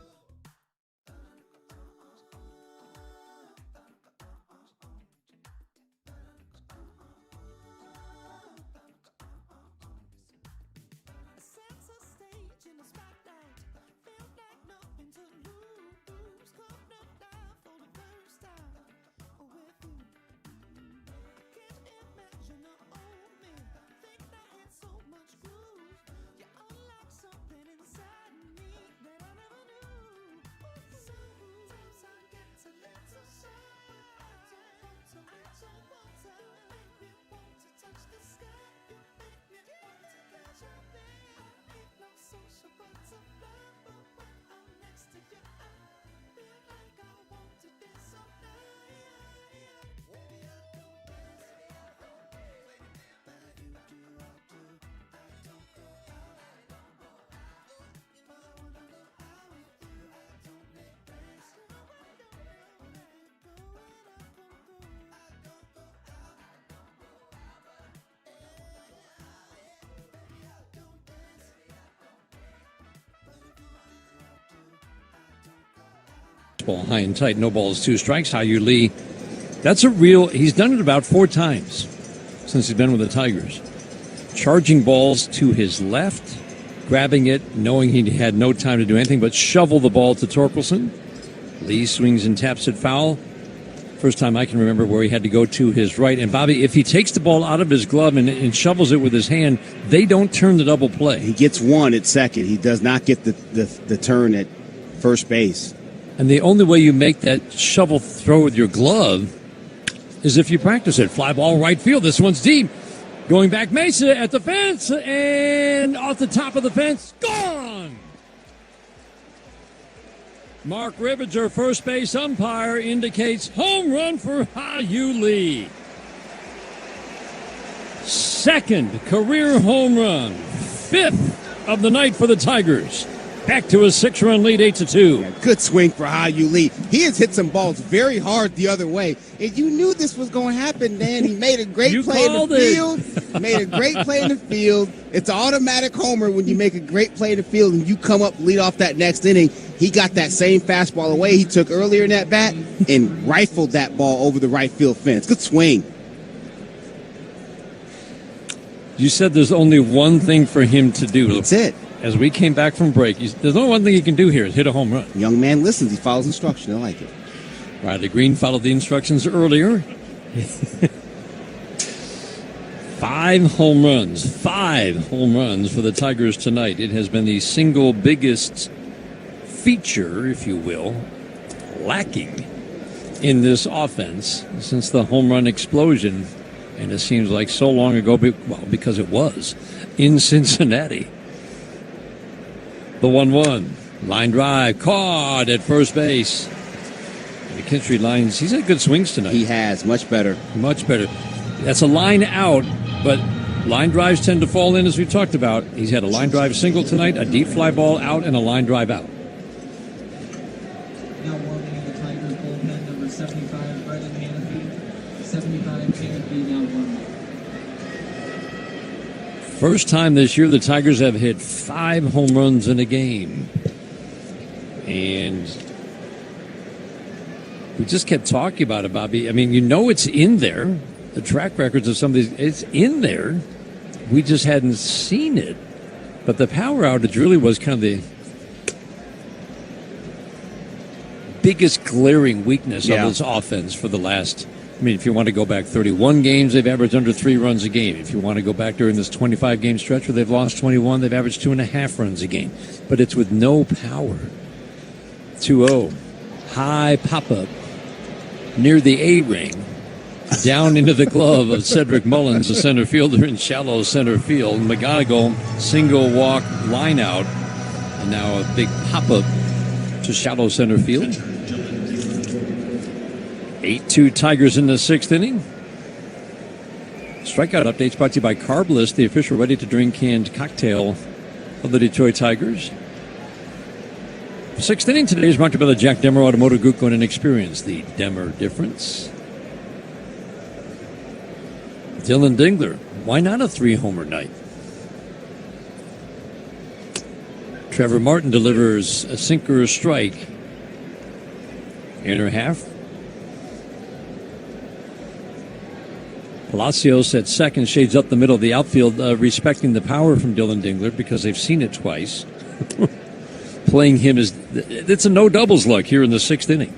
Splitter misses the mark, 1 ball, 1 strike. 2 fly balls that have carried the fence, both estimated at 428 feet. The 1-1. Fly ball to the right center field gap, playable, and right fielder Mesa Jr. calls off Mullins to make the catch. Like they were headed for a collision course. Mesa Jr. makes the catch. Tigers hit their 5th home run of the night, this time from Hayuli, opposite field shot to right. We head to the bottom of the 6th, 8-2 Tigers. This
is Palacios shows bunt, pulls the bat back. Heavy sinker, gets a called strike 1.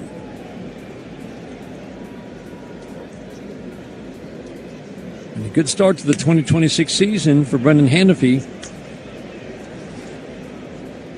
Up and away. Palacios with a walk and a fly ball out.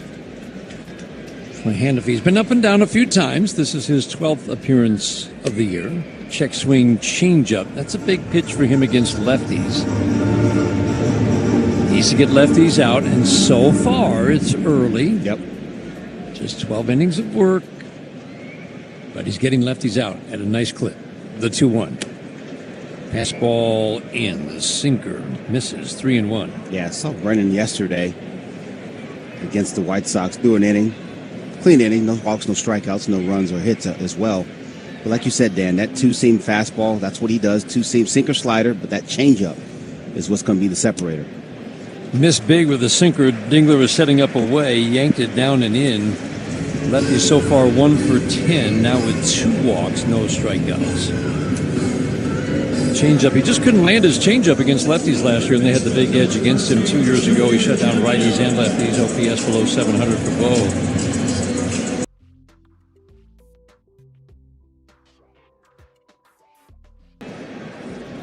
8-2 Tigers are in the bottom of the 6th inning. Slider misses down and away. That's a pitch that he said will probably be a constant battle for him, just the way his hand action works. Slider is probably never going to be the pitch that he wants it to be. And that's true for every pitcher, right? How does the ball come out of your hand? There's just some things, I mean, because I'm not a supinator, I'm not a pronator. Right. He's got a pretty neutral arm path, which is interesting with the way his ball sinks, that he does get that as much sink. Usually 2-0 sinker for a strike to Caminero. Hit a home run last time up. 8-2 Tigers are in the 6th. Guys that pronate have a predisposition to throw that sinker. He's got a pretty neutral path, and the ball sinks naturally anyway. 2-1. Sinker away. He's trying to little swing back to the glove side. Home run for Caminero was his 14th, so on pace to perhaps match last year's total of 45 home runs. 3-1.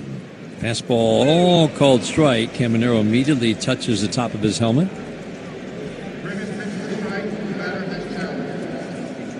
Home plate umpire Dan Bellino talking about the challenge, and it is ball 4, so back-to-back walks. Just what you hate to see if you're A.J. Hinch. Chris Federer on his way to the mound. Drew Summers in the bullpen. Pocket of lefties coming up. Not many counters left.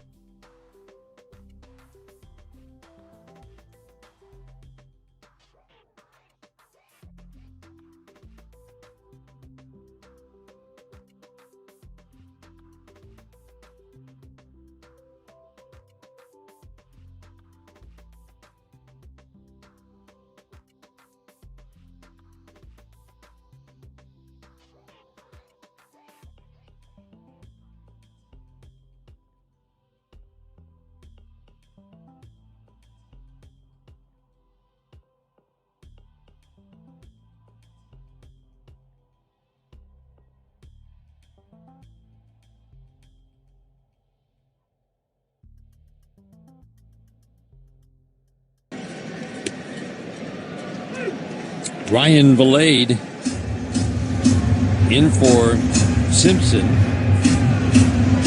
Right-handed batter. Just never got the chance to do a whole lot with the Tigers.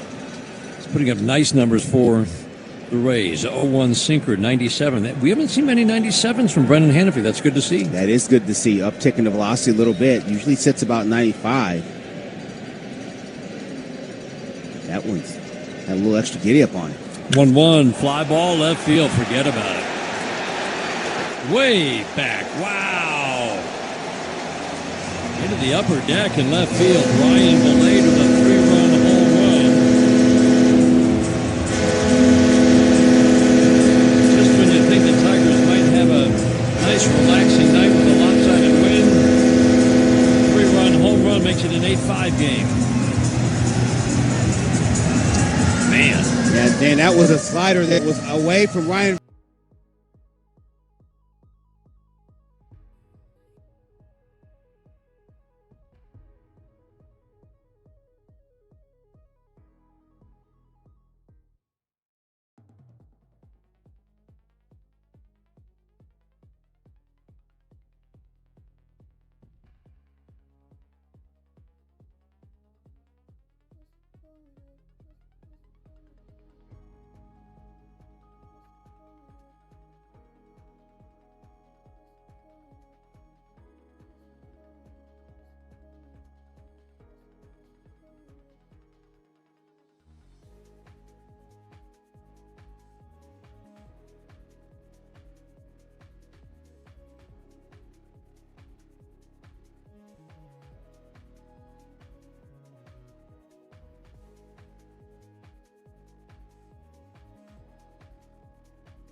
Snatching rats up by the scalp, I'm pulling heads, turn them to ratatouille. I just crash this trap if they survive, they lost their legs.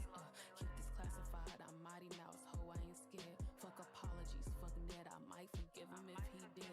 Call it base or bullshit, no Kappa socks. If I see red, I'm going like fuck, I hate talking. But these niggas think I'm Ted, I guess. I love to fuck shit up, drop body bags up in the grass, I'm going at home. You're trying to go around him inside. Nicely done by Drew Summers. Only one batter so far for Drew Summers. He struck him out, so he had a really good strikeout rate coming into this game. 100%. That works. Yeah, Drew Summers ended the ball game. Sinker, slider, changeup. I'm sorry, sinker, slider, four-seam fastball as well.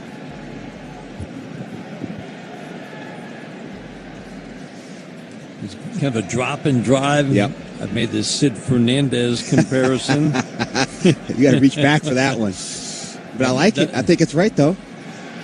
It just does explain. I mean, the fastball plays up. Sid Fernandez didn't really throw that hard. I mean, it looked, but it just, the guys couldn't hit his fastball. They could not hit his fastball. I would venture to say, just remembering what his motion looked like in his arm angle, probably that low VAA as well, that upshoot fastball that just carried. Sweeper against the lefty Mullins, fouled out of play. 1 ball, 2 strikes. Drew Summers put up very good numbers down at AAA. Walks are something he's going to battle, but the strikeout totals were healthy. Fastball up, 94, and I guarantee you it plays up at home plate. We just saw him in the spring, and he admitted to a bit of nerves. He knew he had a chance to make the team. He just couldn't get in the strike zone enough, and that's still going to be the challenge for him at the major league level. 2-2, swinging a foul. That's a good fastball. 95, riding in from that low arm slot. Yeah, that fastball plays up, like you said, into the left-handed hitting Cedric Mullins. Tough at bat. He's way on that third base side, but like we said, low arm angle. And he's crossfire a little bit too. 21 innings at Toledo, 35 strikeouts. Also, 11 walks. The 2-2. Slider away. Again, Mullins can give you a good at-bat against lefties. Just hasn't so far this year. Did last year. Having a really tough start, hitting 180, not hitting righties or lefties. 3-2, swing and a pop-up, foul and out of play. Well back third base side. 8-5, Tigers lead. They had leads of 6-0 and 8-2. The ex-Tiger Ryan Valade hit the lowest catwalk. He hit a bomb after 2 walks to make it an 8-5 game. 3-2, oh, he almost hit him. Sinker in, 8-pitch battle. Mullins draws a walk, so the Tigers getting the Rays back into this game with walks. Yeah. Palacios walked ahead of a Caminero home run in the 4th inning for the first 2 runs. 2 walks ahead of the Valade home run here in the 6th inning, and now another walk. 1 more base runner, and the Rays will bring the potential tying run to the plate. Nick Fortes, right-handed batter, first pitch fastball, jams him high and tight, spins out of the way, ball 1. Yeah, Dan, that's the thing that cannot happen when that bullpen door swings open. It's got to be over the plate. Fortes has done the bulk of the catching duties for the Rays this year. The 1-0, wow, big miss with the slider. And that's the thing you'll see with Drew Summers, big misses. There's a lot of promise in this left arm. Kyle Finnegan getting the warm-up call right away. Dunn, a lefty, coming up, but he'll probably get Diaz. 2-0. Fastball at the knees for a called strike, 2-1. Yeah, good pitch. Well located right there. That two-seam fastball down and into the right-handed hitting Fortes. Parts of 6 years in the major leagues for Fortes. He's hit .220. Pretty aggressive hitter. Swinging a shot, foul. Slider down and in, but it hung up enough for him to put the barrel on it. Pulled it just a couple feet. Foul by the bag at third. Good choice right there. Pretty good execution. Want to get that in a little bit more. Now you can go further down and in the dirt, strike the ball slider, or fastball down and away, see if he can't get a double play ball out of it. Summers sets. 2-2. Swing and a pop foul out of play. Well back first base side. Lefties have given Nick Fortes, this righty, the most trouble in the last 3 years. 250 at-bats. Low average, no power. 2-2 again. Swing and a foul. Riding fastball up and away. A good heater right there. 95 miles an hour. It's got good traits to it. Plays at the plate.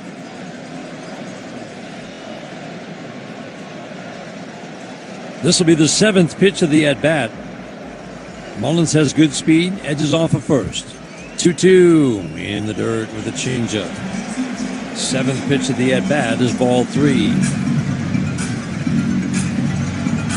2 in the first for the Tigers, 4 in the third, a 6-0 lead. This has got to be on the plate right here. You cannot walk another batter. Summers sets, holds a glove at the belt, 3-2, swinging a chopper. Back to the mound, fielded by Summers. He'll plant, throw to Torkelson at first.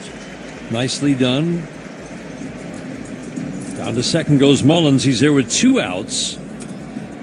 And that'll leave it up to Dunn, the lefty. Yeah, good job right there by Summers. Gets the ground ball, just a little chopper in front of him, handles it, doesn't panic, doesn't even look at second, not an option. Goes to first base for the out. I was wrong. A.J. Hinch wants Finnegan to face the lefty. Dunn. A.J.'s on his way to the mound. Man on 2 outs. Tigers holding on to an 8-5 lead in the 6th.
Rather stingy this year, but he's not a big strikeout guy. In fact, he has walked more than he has struck out.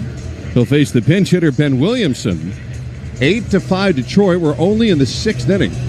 A.J. Hinch. I mean, look, the Tigers have had that. When you have a 4-1 month, there's a sense of doom that can come over your team, and Hinch is managing this thing aggressively, knowing his team needs, boy, do they need a win. They do, and boy, it would be some kind of win if the Rays were to come back. Ben Williamson had a big pinch hit off the bench yesterday in a victory over the Angels. And he takes high for ball one. Ben with a solid single through the middle yesterday. Outfield has swung way over toward right against the right-hand batter who will go in and play shortstop in the seventh. Will the Rays be closer than 8-5? Here's the pitch. High, and it's 2-0. You mentioned the walks, an issue for Finnegan. If Ben reaches, Yandy Diaz is the tying run at the plate. 2 balls, no strikes. Finnegan, extreme third base edge of the rubber ready. Here's his 2-0. Taken all the way, it's inside corner for a strike, 2-1. Boy, that was a close pitch. And that might have been ball 3. Ben just didn't want to challenge. He had a moment earlier in this homestand where he could have challenged and a 3-2 count with the bases full. 2-1. Outside and low, nice block by Dingler, and it's 3-1. It should have been a 4-pitch walk. We'll see if this changes the complexion of the inning. Again, Rays down 8-5 with 3 on the Valade homer.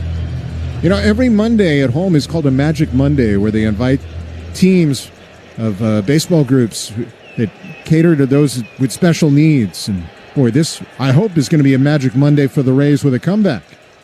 3-1 taken all the way. It's a strike, 3-2. I saw Dennis from a league of their own and all the young players and coaches and volunteers who help out in that wonderful league up in Temple Terrace today. Full count now on Ben Williamson as the Rays start to get some action in their bullpen. Payoff coming. Swinging a ground ball hit toward the middle. Flag down to his left by McGonigal, and the throw to first gets Williamson. One middle infielder gets another, and the Rays settle for 3 in their half of the 6th, and Williamson should have walked to bring up Yandy.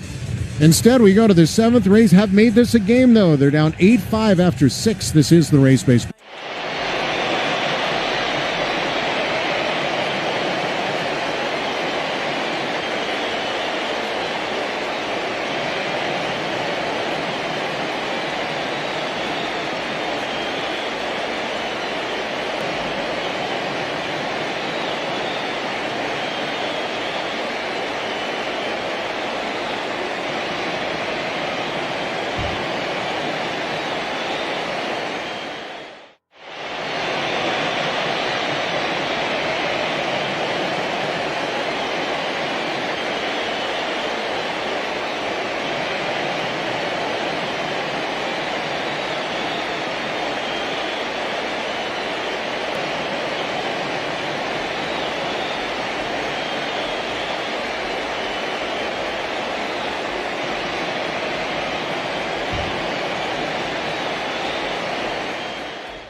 Fresh.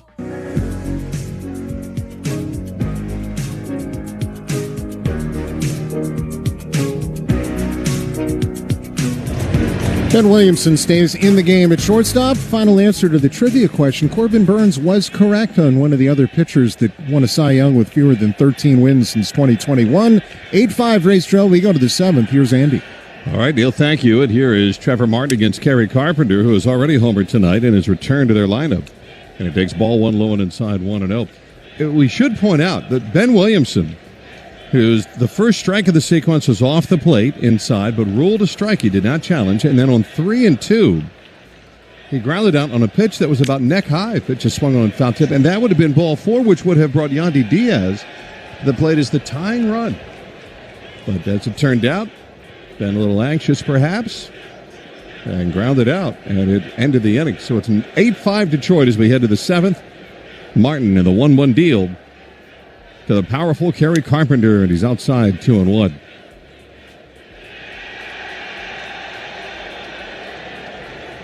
Carpenter, Green, and Torkelson And what has been a 5-homer night for Detroit. 2 balls and a strike. Here comes Martin home. Taken at the knees for a called strike. Fastball 94, 2-2. And it will probably have changed Martin from even being in the game.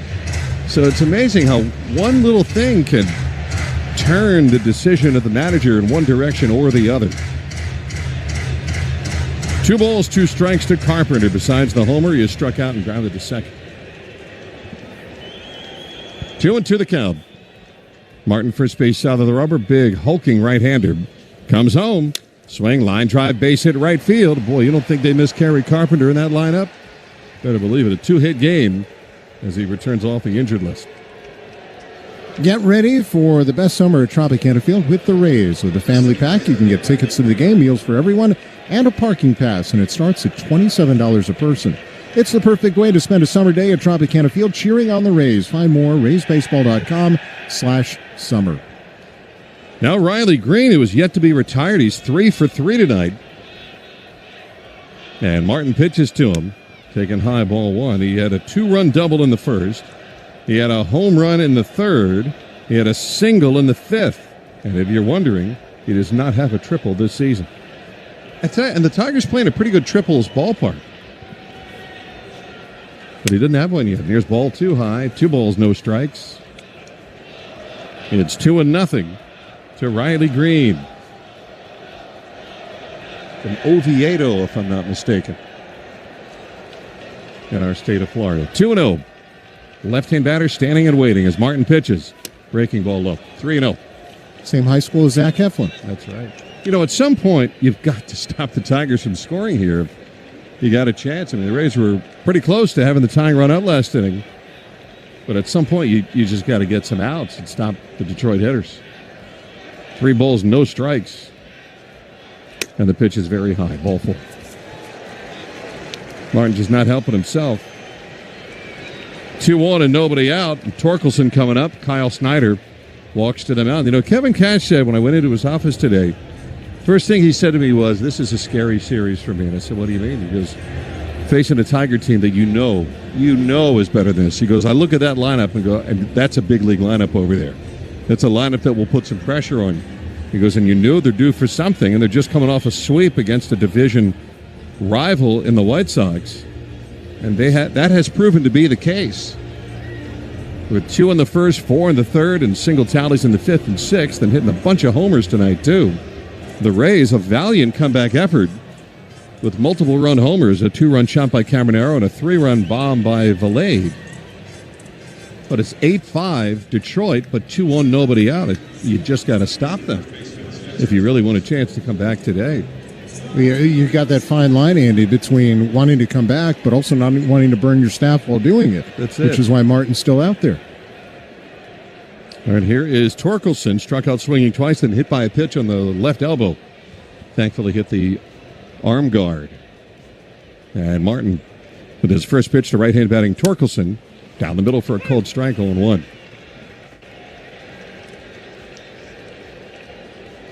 No balls and a strike for the Tiger capable first baseman and a big-time power threat. He has 8 home runs this season. Martin wants the ground ball. And the pitch backed him off inside. It's 1 ball and 1 strike. So 1-1 to Torkelson. The Rays' pen is quiet, and like Neil was talking about, it's true. I mean, you have to manage the bullpen for more than just one day. You know, in a postseason series, it's a little different if you're really coming down the stretch. But at this point, you got to leave Martin in, and he bounces one in. It's 2-1, and he is just flat out struggling on the mound. Well, and it's also his 3rd inning where he's probably a 1 or 2 inning guy in AAA Durham, but the Rays are saying, give us everything you can and go as long as you can. That's right. 2 balls and a strike to Torkelson. Very dangerous pitch here. He doesn't want to go to 3-1. Here comes Martin home. Line drive right center field, but playable. Mesa got a good jump and chases it down. He'll also fire in towards the cutoff man, Ben Williamson, holding Carpenter at second base. So there's 1 unproductive out off the bat of Torkelson. 1 gone here in the 7th. That is a heck of a throw by Victor Mesa Jr. It was on line to the shortstop and cutoff man, Ben Williamson, and it was right in line with third base. So, and he got rid of it quickly, too. I don't know if anyone on the current roster has outfielders that has close to the arm that Victor Mesa has. Here is Colt Keith. And first pitch to him, slow bouncer towards the first base side. Martin will pick it up and run to the base for out number 2. The runners do advance. Good job by Martin because Aranda had vacated going for the baseball. So it was Martin or nothing, and Martin makes the play. Well done. The third base Carpenter to second base Green. Now Wimsell Perez becomes an enormous at bat in this game. The difference between, being down above a slam or still within 3, and I think the game's still manageable then. Here is Perez. Struck out swinging twice and popped the third. Trevor Martin ready, and now his first pitch to left-hand batting Perez is popped up. Shallow left. Valade's got it lined up. In a couple of steps, he's there, and Martin gets out of it. Well done by Trevor Martin on 2 pitches after the fly ball by Torkelson. He gets Keith and Perez on 1 pitch each. And that'll send us to the 7th inning stretch. To the bottom of the 7th we go. Detroit 8, Rays 5 on the Rays.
Walks a fair amount and does not strike out many.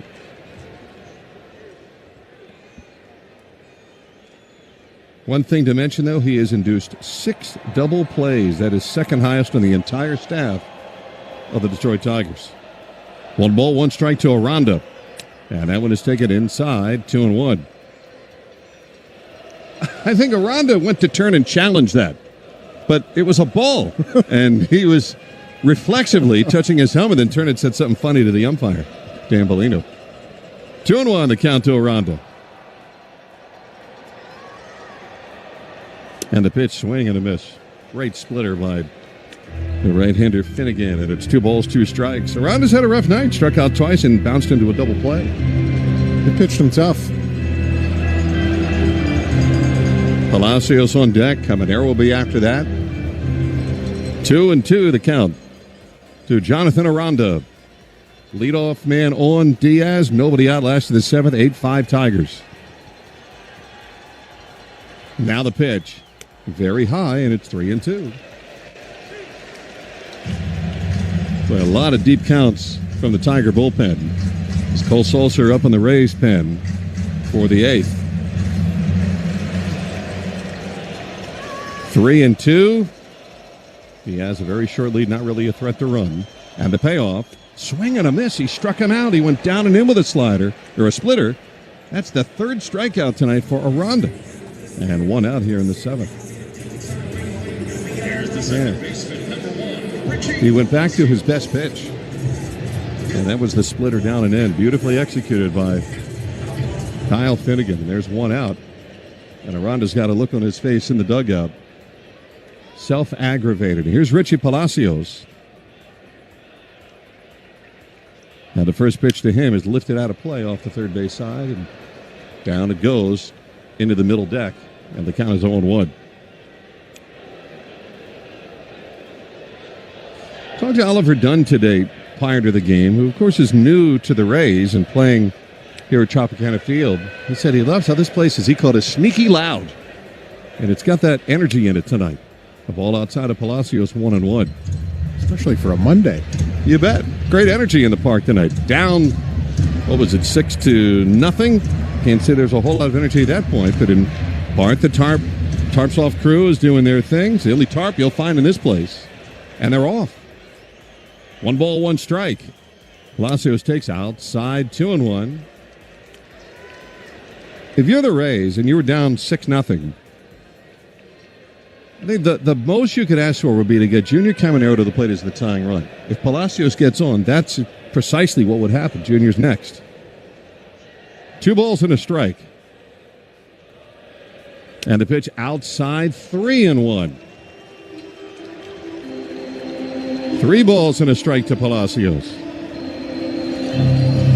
Corey Dickerson with a word or two for Yandy Diaz. Is being held tight to the bag by Torkelson, but Yandy really not much of a threat to run. 3 balls and a strike. Here it comes to Palacios. Swinging a foul straight back, and Richie almost dropped down to a knee and tried to launch. The count full, 3-2. I wasn't even sure that was a strike. I think that might have been. Andy, look where this is. This is just, I think, above the strike zone. That could have been ball 4. It was a fastball, and his eyes lit up. It's 3-2 with 1 out. Tigers get another lefty. I think that's De Jesus warming in their pen. And a payoff pitch to Palacios. Here it comes from Finnegan. Swing bouncer towards second. Lee flips to second. 1. McGonigal to first. A double play. And working around the leadoff single was Finnegan, and Caminero left in the on-deck area. Tigers just took a big step.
homered. He takes a first pitch strike from Sulcer. 0-1 with Bo Brisky up in the Tiger pen. They're trying to line it up. You know, the Tigers in 24, remember they had Skubal and a bunch of guys. And they really started a bullpen a lot down the stretch. Tigers know how to do that. Sulcer bounces one in. It's 1-1 strike. And that's what they're doing tonight. They did it a lot in the postseason, too, as I recall a year ago. Especially for some of those games. Well, the one that went 15 innings. You got to keep going deeper and deeper. So swinging a line drive, sinking into center. Here comes Mullins. It drops. Base hit. How you lead with a base hit. Tigers keep getting men on early in innings. Craving the best pizza in Tampa Bay? Colony Grill, the official pizza of the Rays, has been serving its famous thin crust pizza since 1935. Whether you're celebrating a win or enjoying a meal with family and friends, Colony Grill's famous thin crust pizza knocks it out of the park. Leadoff man on once again for Detroit. Here's Zach McKinstry. And he bunts it towards third. Camanero's got it. Thinks about second, but goes to first for the out. Well executed on all fronts. A sac bunt gets an insurance run to second base and Lee. And with one out, one on, back to the top of the order, Kevin McGonigal. I can understand that. I mean, you get one more run here, and it suddenly gets very, very difficult. That double play that the Tigers turned last inning, bit of a nail in the coffin, perhaps. Now, the Rays are only down 3, but there was a real chance there. There's a first pitch strike to Kevin McGonigal. I know it's not going to happen every night for you, but a lot has to go right for you to come back from down 6-0. Rays have cut it to half that deficit, but they're starting to run short on outs. 1-1 to McGonigal, taken low and in, 1 ball and 1 strike. Well, I think you know, Andy, when you're down 6 runs, you need everything to go perfect to come back. Right, and they have done some of that. I mean, they've homered with men on base. 1 ball and 1 strike. McGonigal launches one deep in the air, straightaway center. Mullins back at the warning track. He squares up and makes the catch. Tagging at second and digging for third, making it standing up is Lee. McGonigal playing his first game ever at Tropicana Field. Just found out how deep it is out there. 404 to straightaway center. With no wind currents, you got to hit it all by yourself. Runner at third, 2 out. And a big moment here for a guy that's already homered twice tonight, Dylan Dingler. I think the protection of Carpenter means he gets an opportunity to hit here. I think having Kerry Carpenter in our lineup is a presence right there. Yeah. Dingler takes inside, ball 1.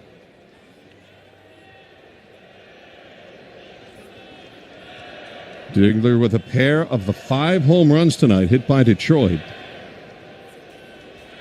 And the pitch in the dirt, blocked out in front beautifully by Fortes. And I think he blocked it off his shoulder. I think bounced up and hit it off the very top of his chest protector.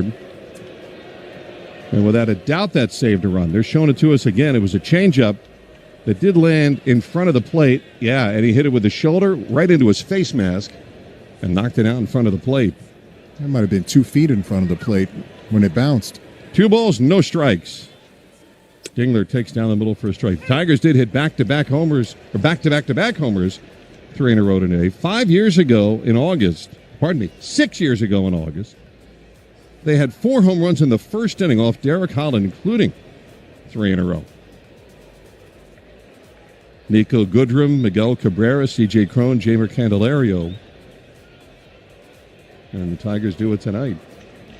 2 balls, 1 strike. And the pitch swung on and missed, strike 2, and it's 2-2. It's the first time since April 12th that the Tigers scored the first 6 runs in any game. They did that against the Marlins. And the third time this year that the Tigers hit 4 homers in a game. They hadn't done it, though, since April. They hadn't hit 5 since a year ago yesterday. Swinging another deep drive, left center field. Mullins back near the wall, and it's off the wall.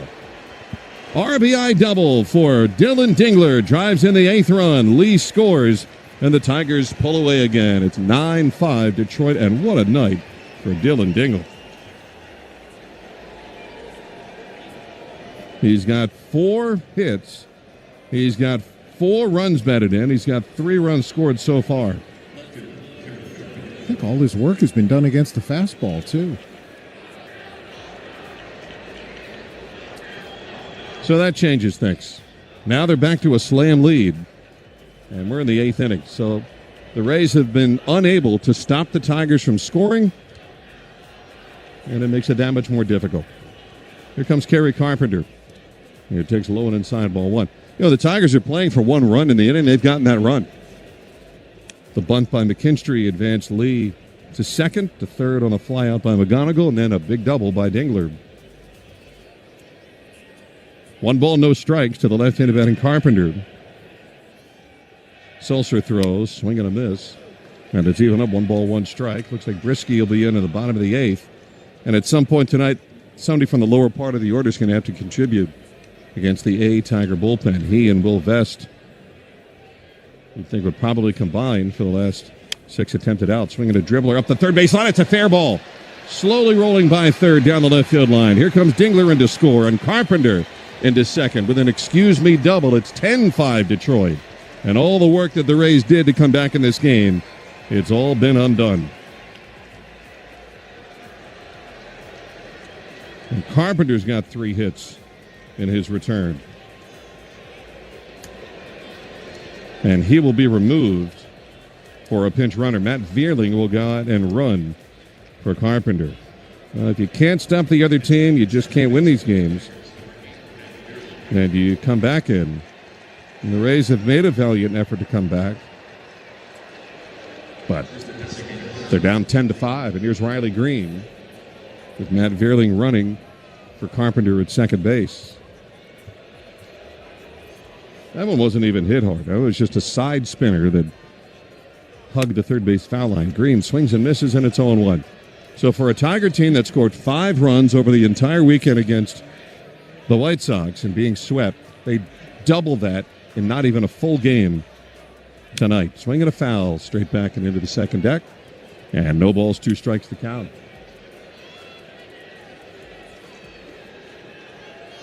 So 0-2.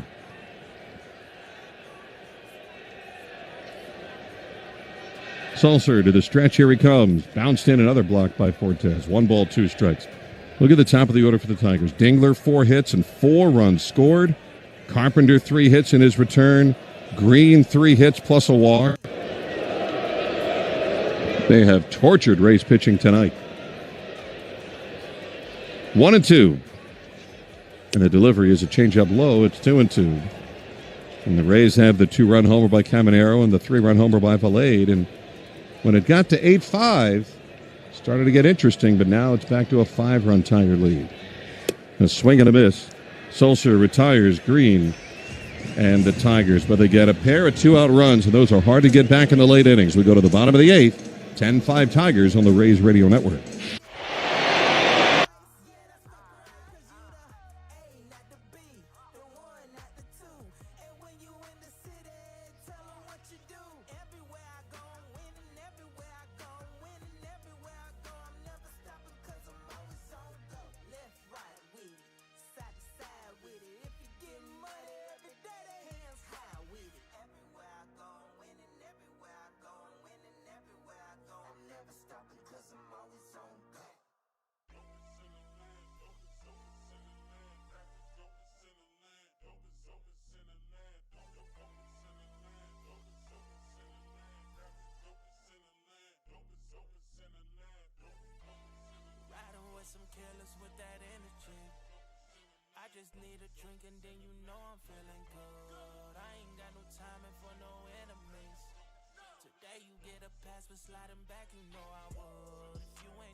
saying, I came from nothing, we had patches on that van. I told you I ain't playing, was working on my hands. Then hands became irrelevant, best get yourself a blam and pray that it don't jam. You know these boys is cold-hearted, fought you for some paper, money missing like a stole wallet. Wonder why I'm so guarded, I done seen it all, my guy. Promised to myself that I would never drop the ball, my guy. Got me thinking, I'm the dopest in the land, I'm the motherfucking man. 2 runs scored and a ground to second earlier on. Here's Bo Brisky, who wears that single digit, number 4. Right-hander pitches. Caminero takes down and in, 1-0. The Tigers, honestly, they did a lot to help the Rays set up what felt for a time like it was going to be a comeback with a lot of walks. But the Tiger offense just has not been able to be stopped. And the pitch taken for ball 2 outside, 2-0. 2 balls, no strikes. The stretch by Brisky. Here it comes. Fouled straight back to Neal. Nope. Instead, it went to Brian Anderson over in the TV booth. And I'm thankful for that. Did he get it? The baseball's in their booth. He can't find it. There, he found it. BA's got another souvenir. 2 balls and a strike. And again, Brisky deals. Low and outside, 3-1. Neil and I are still awaiting our first one in the booth this year. I'm thankful that one didn't come in. That was coming in hot. 3 balls and 1 strike to Caminero. Here's the Tiger right-hander home. Inside ball 4. It's a leadoff walk. Another walk from the Tiger pitchers. Caminero accepts it. He'll go to first, and that's really all he can do. If he's not going to get some to hit, take your base, and he's on to lead off the 8th. And now Ryan Valade, who hit a ball.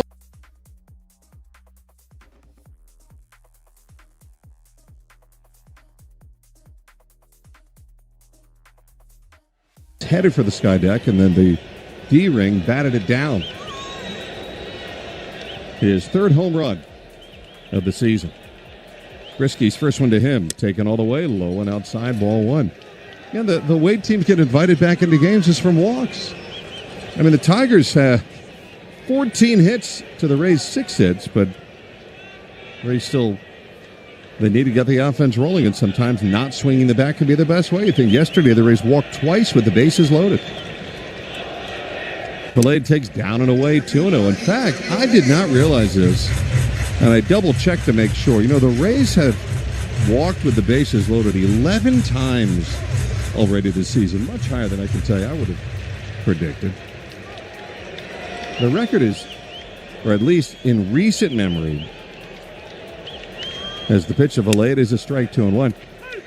They walked with the bases loaded a dozen times in the 2022 year. I don't know if that is the franchise record, but I know that's the most recent time that it's been in the neighborhood. We're only in June, just started June. That was a full season total. On 2-1, taken strike 2, bottom of the zone, 2-2. I remember in 08, they walked a lot with the bases loaded. Valade's challenging. Previous pitch is a strike. The batter has challenged. Rays have both ABS challenges left, and now they have only one. It was ruled a strike. Pitch is a strike. Tampa Bay has 1 challenge remaining. Thank you, Dan Bellino. 2 balls, 2 strikes to Valade. 10-5 Tigers in the 8th, man on and nobody out. Caminero being held by Torkelson at first base. The right-hander pitches. Outside, 3-2. It was 2-0. It was a full count now. The on-deck man is Victor Mesa Jr.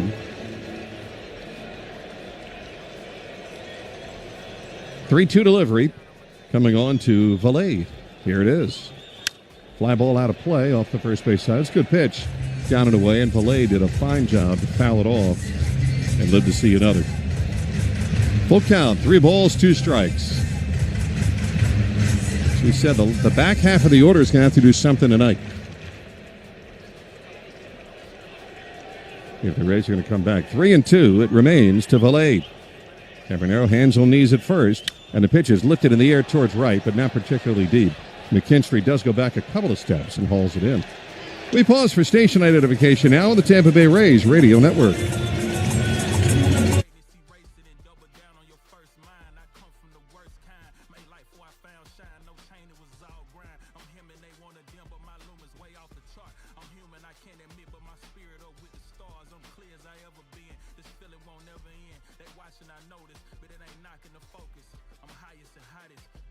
Turner Network Studios. Rays Radio on Monday night here in St. Petersburg. And here is Victor Mesa Jr.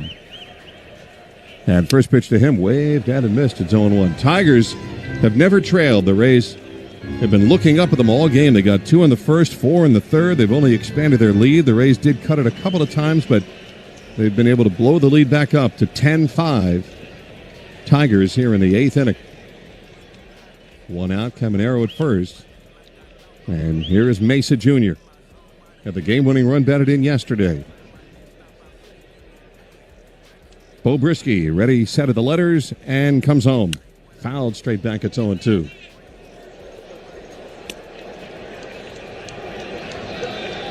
No balls, 2 strikes. Mesa tonight has popped to first. He has walked, and he is grounded back to the mound.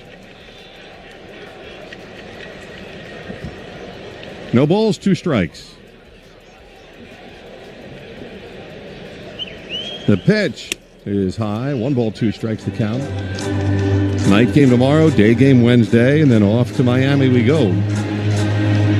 But the Rays, who have been so very good at winning the first game of series, 10 of the last 11 series, they won the opening game. But tonight, that is in serious trouble. The pitch to Mesa is low, and it's 2-2. You know, you win the first one, really got to split the next 2 to win the series, and that's how the Rays have basically built the best record in the American League. And third best record in baseball. Only the Braves and the Dodgers have a better record than the Rays. Now, the Yankees are off tonight. They're about to be in Cleveland to take on the Guardians tomorrow to open a series. They're 1.5 behind the Rays. Mesa takes inside, and from 0-2, it's run full, 3-2. It's a full count to Victor Mesa Jr. with Cedric Mullins on deck. And with 1 out, a 3-2 pitch to the left-hand batting Mesa. Here it comes. He is high, ball 4, and it's 2 men on for the Rays. Brisky punches his mitt in frustration, and that's just opening the door. Chris Fetter, once again, the pitcher goes for Detroit, goes to the mound. Last inning, Cole Sulcer did pick up a strikeout. That's 7 for the Rays. 3 more, you get a free Busch Gardens ticket. Restrictions apply. For more, canestrikeout.com. That is also 7 walks allowed by...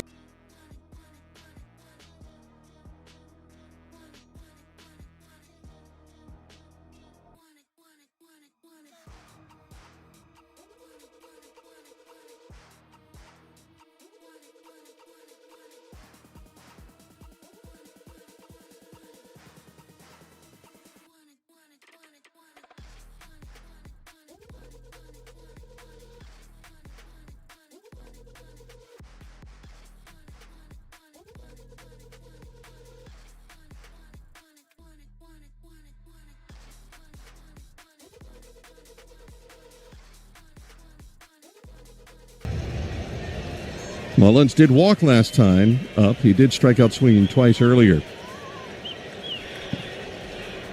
And the first pitch to Mullins, swing and a miss, and it's 0-1. Fastball at 96 out of the hand of Bo Brisky, who has thrown more balls than strikes so far. Cabanero at second base, Mesa at first. The next one to Mullins. Bounced in, shoots off to the right, the runners hold. Probably a smart move, although to be honest, I thought when it started to roll away, I thought Cabanero may want to give it a shot, but then, boy, Dingler really pounced on it, and he has an excellent throwing arm. And down 5 runs, if you're not totally sure, there's really no reason to push it.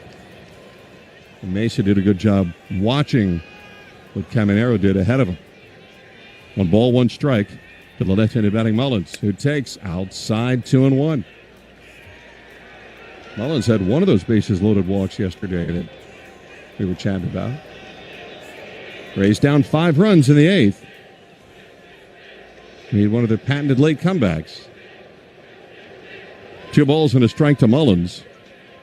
And a pitch way inside 3-1. In fact, the Rays have more walks than hits tonight. They have 6 hits in the game. They've walked more. 3 balls, 1 strike.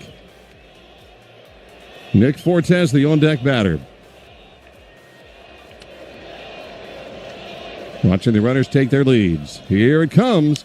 Swung on and fouled back. Pitch down and in that Mullins put back onto the screen. And we've got another full count, 3-2. It's 3 of them in the inning after a 3-1 count turned into a walk to Caminero. So 3 ball counts to everybody in the inning from Bo Brisky. Full count. Runners lead with 1 away. The right-hander throws to Mullins. Swinging a foul onto the screen. Up top at the high part of the zone. And would have been a ball. Would have been out of the zone. Full count, 3-2. You know, we see the box and it makes it look a lot easier. There's no hovering box there in real life over the plate. Brisky's fired it in mid-90s. Shortstop McGonigal playing behind the bag at second. The 3-2 pitch is outside ball 4, and Brisky has loaded the bases all on walks, which will find him the exit to the game. Here comes A.J. Hinch. And who can blame Hinch? I mean, the Tiger pitchers have walked 8 Rays today. They're inviting the Rays. They're sending an invitation across the field for the Rays to come back.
At third, Mesa Jr. at second, and Mullins at first. A 5-run Tiger lead, but Tigers doing everything they can to allow the Rays to breathe life into it. No balls and a strike to count to Fortes. Vest throws, and he's down low. 1 ball, 1 strike. You know, I look at these Tiger pitchers that have had good careers, and it's like they're in the bullpen. They've all struggled at the same time. Will Vest is a really good reliever. He's the highest leverage guy in postseason. Fortes swings and grounds one inside third, off the glove of Keith, down the left field line. Caminero scores, heading to third and sliding in safely Mullins, and into second Fortes with a double. It's 10-7 Detroit.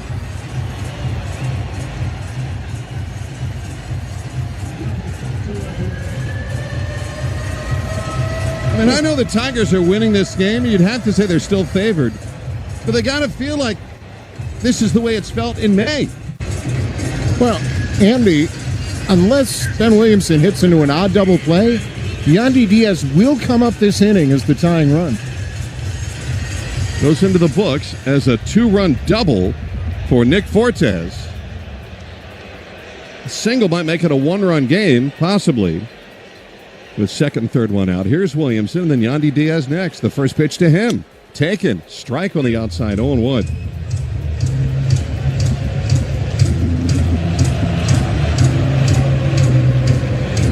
No balls and a strike to count to Williamson. And the next one is called strike 2, and it's 0-2. Will Vest has done something that no other Tigers pitcher done this inning, get out in front of a hitter. It's no balls, 2 strikes. Williamson grounded to short to leave her runner in scoring position in the 6th as a pinch hitter. And the 0-2 pitch low and away. It is 1-2. Television just showed a great graphic. The Tigers have 21 blown leads this year, most in Major League Baseball. It's hard to blow one when your team is scoring 10 runs, as the Tigers have. Now the 1-2 to Williamson, outside 2-2. But we're seeing tonight, even though they're winning, how they've been losing. It's 2-2 to Williamson. He just got a tight shot of A.J. Hinch, who looks like he's seen this before. The 2-2 to Williamson. Low, and it's 3-2. Looked like he saw a ghost. Full count, 3-2 to Williamson. With first base open, Yandy Diaz at the top of the order on deck. With 1 out, the payoff pitch. Swinging a chopper that went foul back at the plate. We'll do it once more at 3-2. So this is what, 6 straight batters and everybody's had a 3-ball count? That's unreal. Cam Boozer joined by Brian Baker now in the Rays bullpen. 3 balls, 2 strikes. Will Vest from the middle of the rubber. The right-hander throws.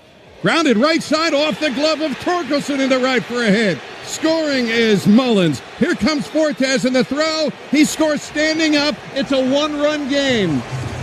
10-9 Detroit. A 2-run single for Ben Williamson. The tying run is on.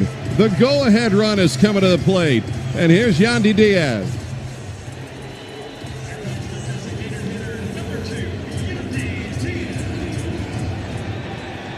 Two balls, the last 2 batters that have hit the gloves of the corner infielders. Neither one corralled. Here's Yandy Diaz. This place is going nuts. And the first pitch down the middle for a strike. It's 0-1. 4 runs in the 8th. It's a 1-run Tiger lead. And the Rays at the top of the order up. On 0-1 to Yandy. The pitch. Fouled away to the right side. It's 0-2. Yandy has 3 hits tonight. And he is the league's leading hitter at .319. 0-2 the count to Yandy Diaz. Williamson a short lead at first with 1 out. The pitch to Yandy. Outside and low, 1-2. A ball and 2 strikes. To the man that's been, well, I mean, you can't even say he's been the best hitter because Aranda on deck has been in that neighborhood also. Especially in May. The 1-2. Fly ball deep but foul down the right field line. Yandy took 97 and destroyed it, but late just a bit. But that's his MO. He lets the ball get deep and can punch it to the outside.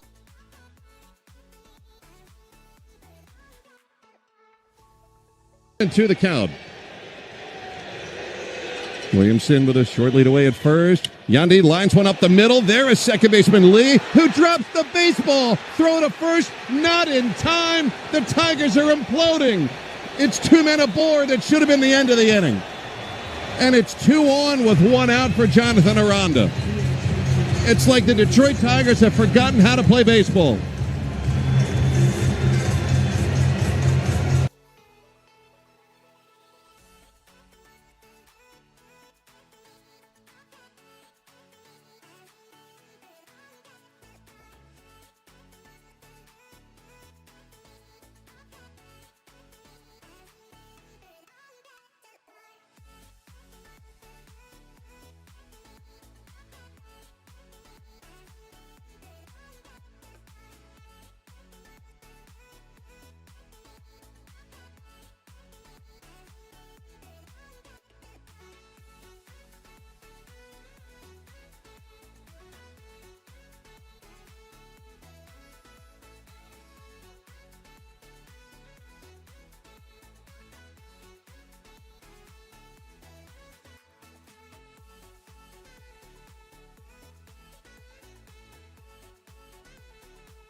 The Rays are a single away from tying it.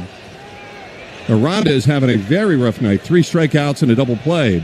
He takes down the middle, called strike 0-1. And, man, you talk about a guy, the look on Aranda's face after the strikeout his last time up, it was like, just get me up there one more time. He's gotten his wish. 0-1 to Aranda. The pitch, very high. 1 ball, 1 strike.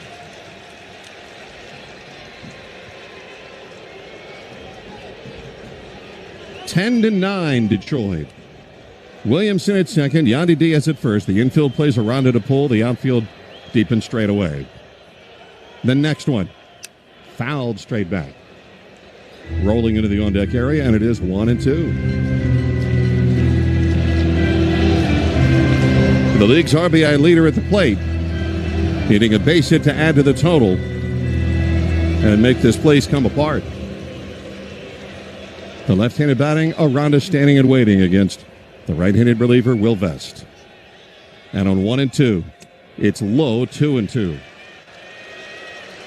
How hard the Tigers are having to work to get wins. Only 4 of them in the last month.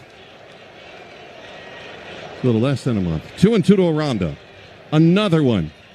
Little spinner out in front of the plate. Coming down to get it is Will Vest. Throws to first in time. Nicely done by Will Vest.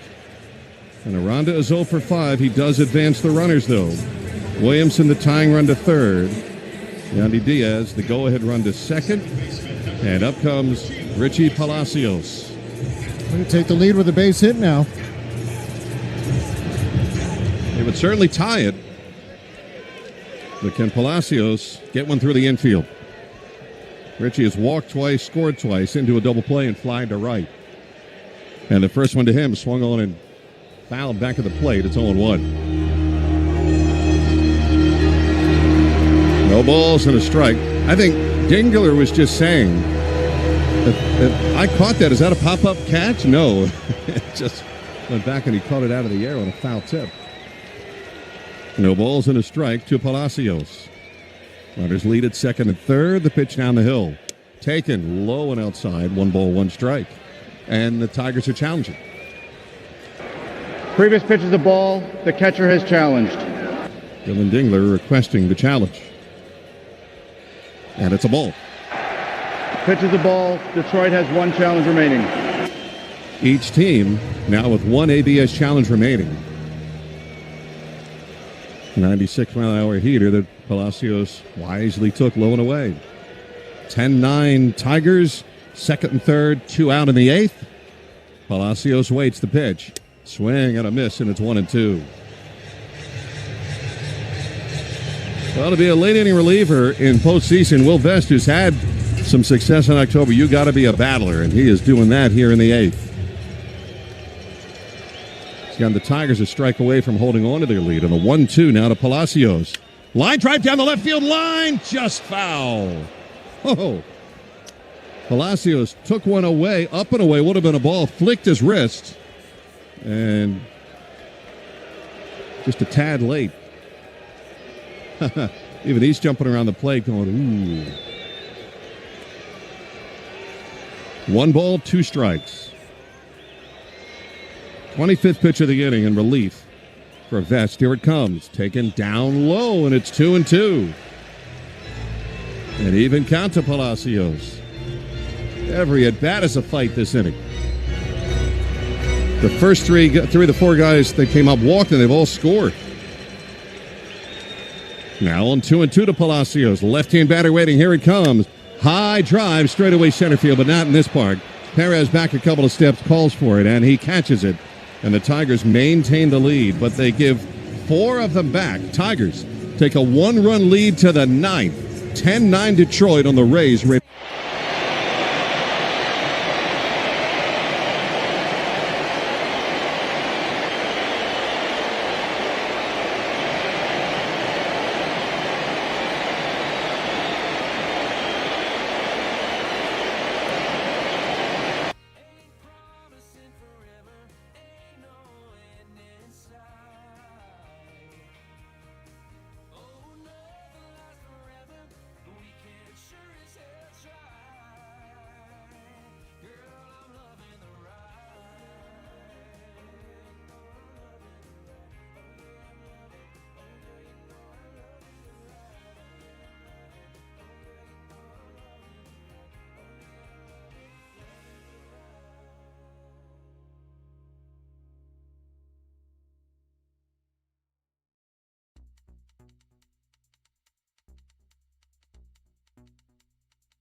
across.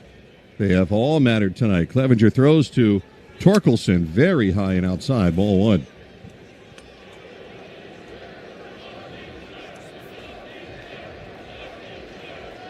One ball and no strikes. Torkelson, Keith, and Perez due up for the Tigers. Caminero will lead off the bottom of the ninth for the Rays. And the pitch low and inside. It is 2 balls and no strikes. Tell you what, too, even if the Rays come back to tie it, Tigers are not set up to go deep into extras tonight. They have gone through just about their whole bullpen. 2-0 to count. Clevenger pitches to Torkelson. Strike on the outside, 2-1.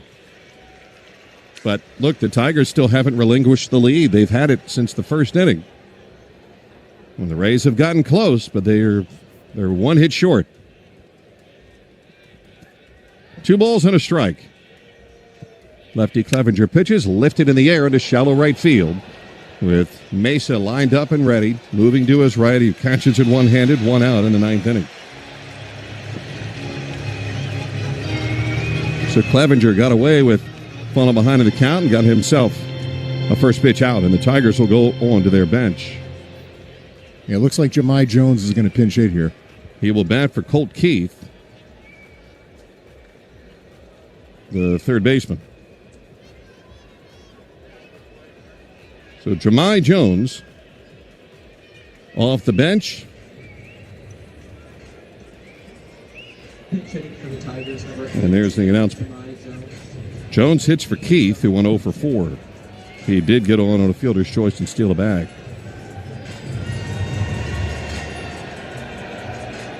So you got the visit to the mound here by Kyle Snyder with Jones, a right-handed batter, pinch hitting. Tigers have 2 men left on their bench. The Rays have none. They've had to go through their whole bench today with Chandler Simpson getting a busted face on the helmet that hit him when he dove into second base. Taylor Wall's leaving for precautionary reasons on a tight hamstring. Here's the first one to the pinch hitter Jones from Clevenger. Bounced along third, foul, 0-1. And then the Rays pinch hit Fortes for Fiducia early in the 4th inning. And then they pinch hit Williamson for Dunn. Dunn had come on in the 3rd and was pinch hit for in the 6th. No balls and a strike. And a pitch way inside off the mid of Fortes. The catcher, 1 ball, 1 strike to count. 1-1. With the 1 out base is empty. 10-9 Tigers, top of the 9th inning. Clevenger, a little bend of the knees, straightens up, and comes home. Inside, it's 2-1. And the Rays are challenging. Previous pitch is a ball. The catcher has challenged. Nick Fortes asking for it. And Nick was right. Pitch is a strike. Tampa Bay retains 1 challenge. Tampa Bay retains their challenge, says Dan Bellino. Close pitch, top of the zone, right at the corner. 1-2 the count to the pinch hitter Jones. Clevenger, that wild-looking windup, and delivers. Check swing. They ask for an appeal at first. It's denied by Mark Ripperger at first base. 2-2 the count. And they show it to us in replay, and he got it right. He did not go on the swing. 2-2. The next one. Check swing again.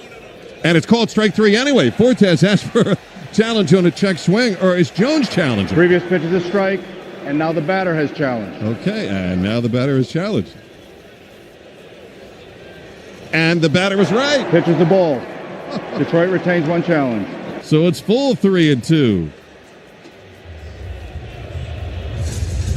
They show it to us, and yeah, it dipped just a little bit low. It's interesting. Fortes was pointing for a check swing request at first, but it was a ball. The 3-2 delivery. And boy, did that challenge work because it's ball 4 low. Credit to Jahmai Jones earning the walk against Garrett Clevenger. So the Tigers get an insurance runner aboard. The Tigers have gone down in order 1 time today. That was in the 4th inning.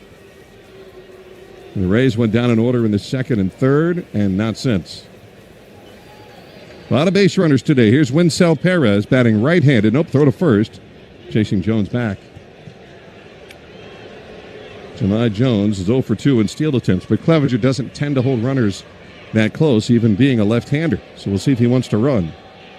Wouldn't be shocked at all. He's got a healthy lead at first. Clevenger holds and pitches. Strike on the inside, 0-1. Sure looks to me like Jahmai Jones wants to run at first. He counts off his lead. 1, 2, 3. 3 full side steps and leading towards second. It's not running. Perez swings and misses. Strike 2, and it's now 0-2. No balls, 2 strikes. Perez 0 for 4 left-handed with 2 swinging strikeouts, a pop to third and a fly to left. Tigers lead by a run in the 9th inning.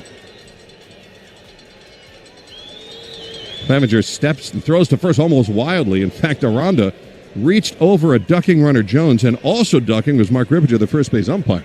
I think he thought that thing was about to get away.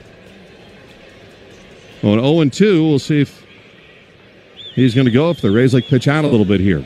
On 0-2.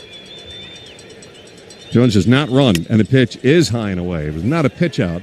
You don't see a whole lot of true pitch outs anymore. Rays did one earlier on the homestand. That one was as close to one, though, without it actually being a true pitch out. Jones with the lead at first once more. He's leaning, not running, and the pitch is swung on a miss, strike 3. Perez strikes out for the 3rd time. That is 8 strikeouts for the Rays. 2 more, you get a free Busch Gardens ticket. Restrictions apply. For more, CaneStrikeout.com. Slider that went down and in, and Perez angrily showing his frustration, gripping both ends of his bat after he swung and missed. 2 outs for the man at first. And here is how you lead. And a step and throw to first, and stepping back to the base. Standing up is Jahmai Jones. 0-1. Or no, I shouldn't say 0-1. It's no count with 2 out and a 1-run lead for the Tigers. Clevenger to the bell tie set. Look towards first. A stutter step by Jones. He holds the pitch very high. And it's 1 ball and no strikes. Second baseman Palacio is shaded towards the middle here with the outfield very deep. And around a bit to the opposite side. That's where Lee hit the home run earlier to straightaway right field. Clevenger pitches. Low and inside, 2-0.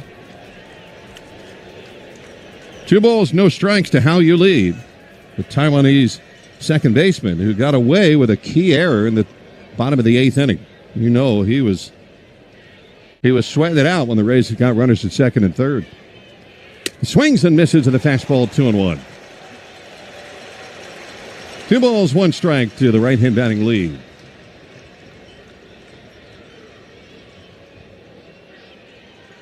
Clevenger dangles the right arm. Now bend to the knees, straightens up, shrugs the shoulders, looks towards first, and pitches outside, 3-1. McKinstry, a left-hand batter's on deck. 3 balls, 1 strike.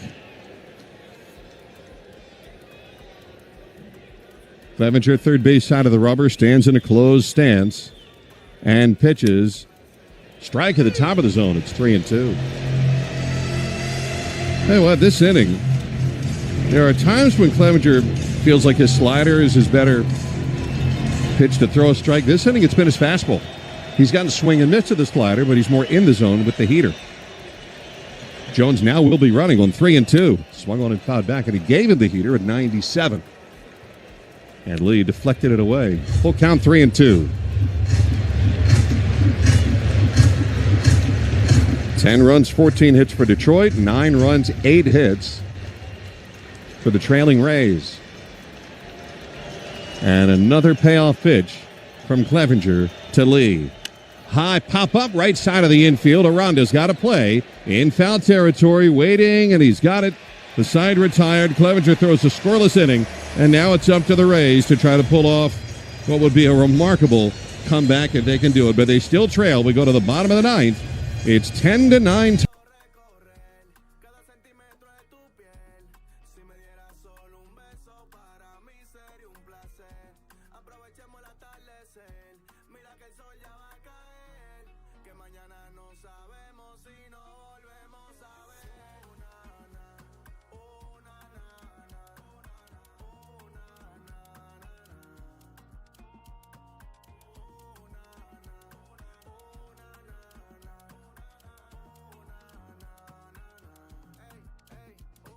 Bordeando cielo y mar, no me importa que vaya a pasar. Ese cuerpo fenomenal, es difícil de no extrañar. Donde tú te voy a buscar, donde te escondas te voy a encontrar. Tú eres la que me pone a pecar, esto que siento más no es normal. Quiero recorrer cada centímetro de tu piel. Si me dieras solo un beso, para mí sería un placer. Aprovechemos el atardecer, mira que el sol ya va a caer. Que mañana no sabemos si nos volvemos a ver. Dímelo, Manuelo, ¿cuándo me vienes a buscar? Y vuelve tú con lo mismo de nuevo. El hueso, el huesazo.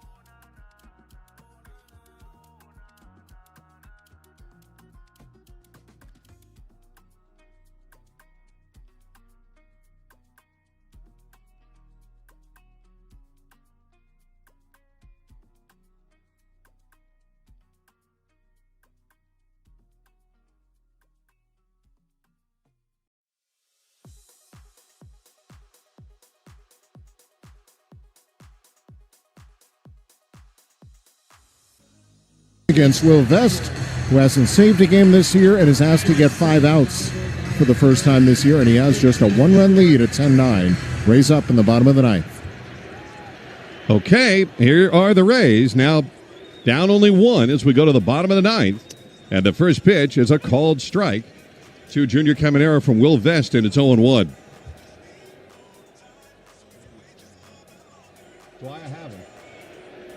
No balls to the strike hitter Caminero. And the pitch low. No, pardon me. It's a strike, and Junior's going to challenge. The slider that went low and away.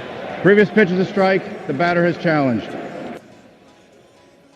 And they're showing it to us. It is a strike. So it's The pitch is a nothing in strike. 2. Tampa Bay has no challenges remaining. So the Rays are out of challenges. Nothing in 2 to Caminero. Of course, the tying run standing in. And he's already homered tonight. The Rays leading 14 times this season. Valade, who's homered tonight, is on deck. And then Mesa Jr.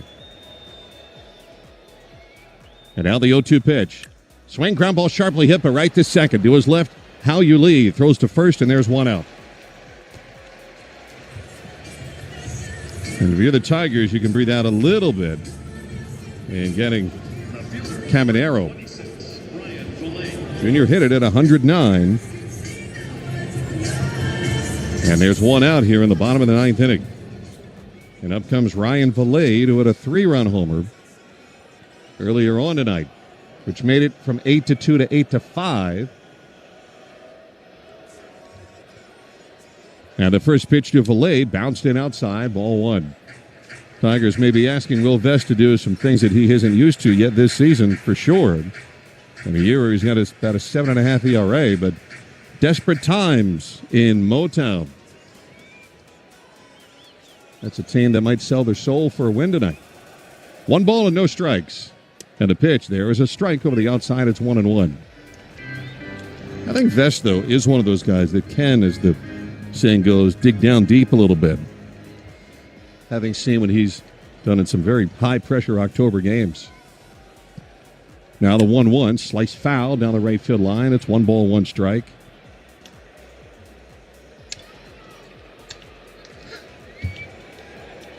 One ball and 2 strikes to Valade. The inning began with me spilling a full cup of refilled water all over the table. The pitch to Valade, taken low and outside. It's 2-2. Well, the game was underwater earlier, and now you were underwater. 2-2 the count to Valade. They always get on me for taking all those napkins, and they're using up my supply. 2-2 to Valade. With 1 out, bases empty. And Will Vest sets and pitches. Outside, 3-2. 3 balls, 2 strikes. And the Tigers, who have won, the Rays are what? The Rays have 8 hits. They've also walked 8 times. Is that the current total? The payoff, fouled straight back beneath us, and it's still full of 3-2. Any way to get on base, I think, and really to cause some pressure to the Tigers. That ball was caught by Rays team president Eric Neander, who just flipped it to a young lad. The 3-2 pitch to Valade is on its way. Swing and a foul tip caught by Dingler, strike 3. And for all that the Tigers have done to give it back tonight, they are only an out away from being undefeated in the month of June. And it is up to Victor Mesa Jr. Last chance for the Rays on this crazy Monday. And the first pitch to Mesa is taken down the middle for a strike. It is 0-1. So for all the work the Rays have done, and they were right at the precipice of coming back in this thing, they are down to their last shot. On 0-1. Taken low and inside. 1 ball, 1 strike.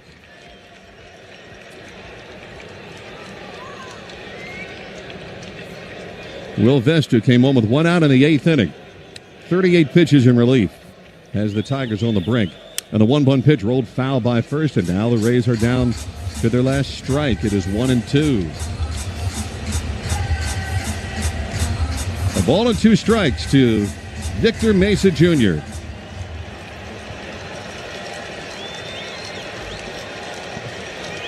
Infield plays Mesa to pull the baseballs, a left-handed batter. The 1-2 pitch. Swing and a miss. He struck him out, and the comeback comes that short.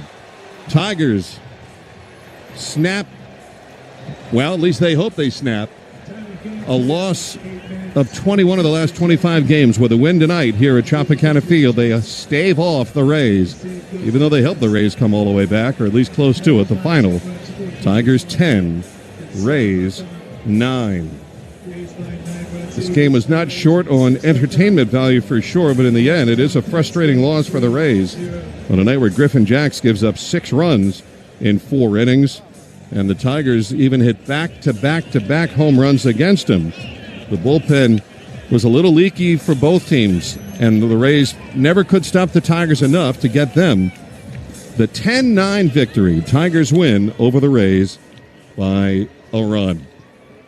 Well, we've got Chris Adams-Wall in here. He's going to be hosting the postgame show in just a moment. And, boys, as we chat about this one for just a moment before we send it off to Chris in the postgame, you got to think keys to the game.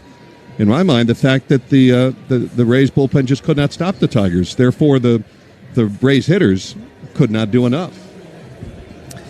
Yeah, I mean, I agree with you, Andy. It's good to be here, by the way, as we get going here before the postgame show. But look, Griffin Jax he did not have a very good start tonight. This is probably, I think, unequivocally his worst start as a Tampa Bay Ray. You give up back-to-back Jax, no pun intended, and you're putting yourself in a lot of trouble. I loved the fight that the Rays showed tonight. They tried their best to get back in it. Ryan Valade hit the D-ring with a home run. Like, that was pretty awesome. He came in with, 1 Major League home run. He's already tripled that total, so he comes off the bench with a big swing there. And, just too little, too late for the Rays, unfortunately. Jonathan Aranda was a little off tonight, but you know what? I think it's okay. He had one of the best months of May that we've seen in a long time.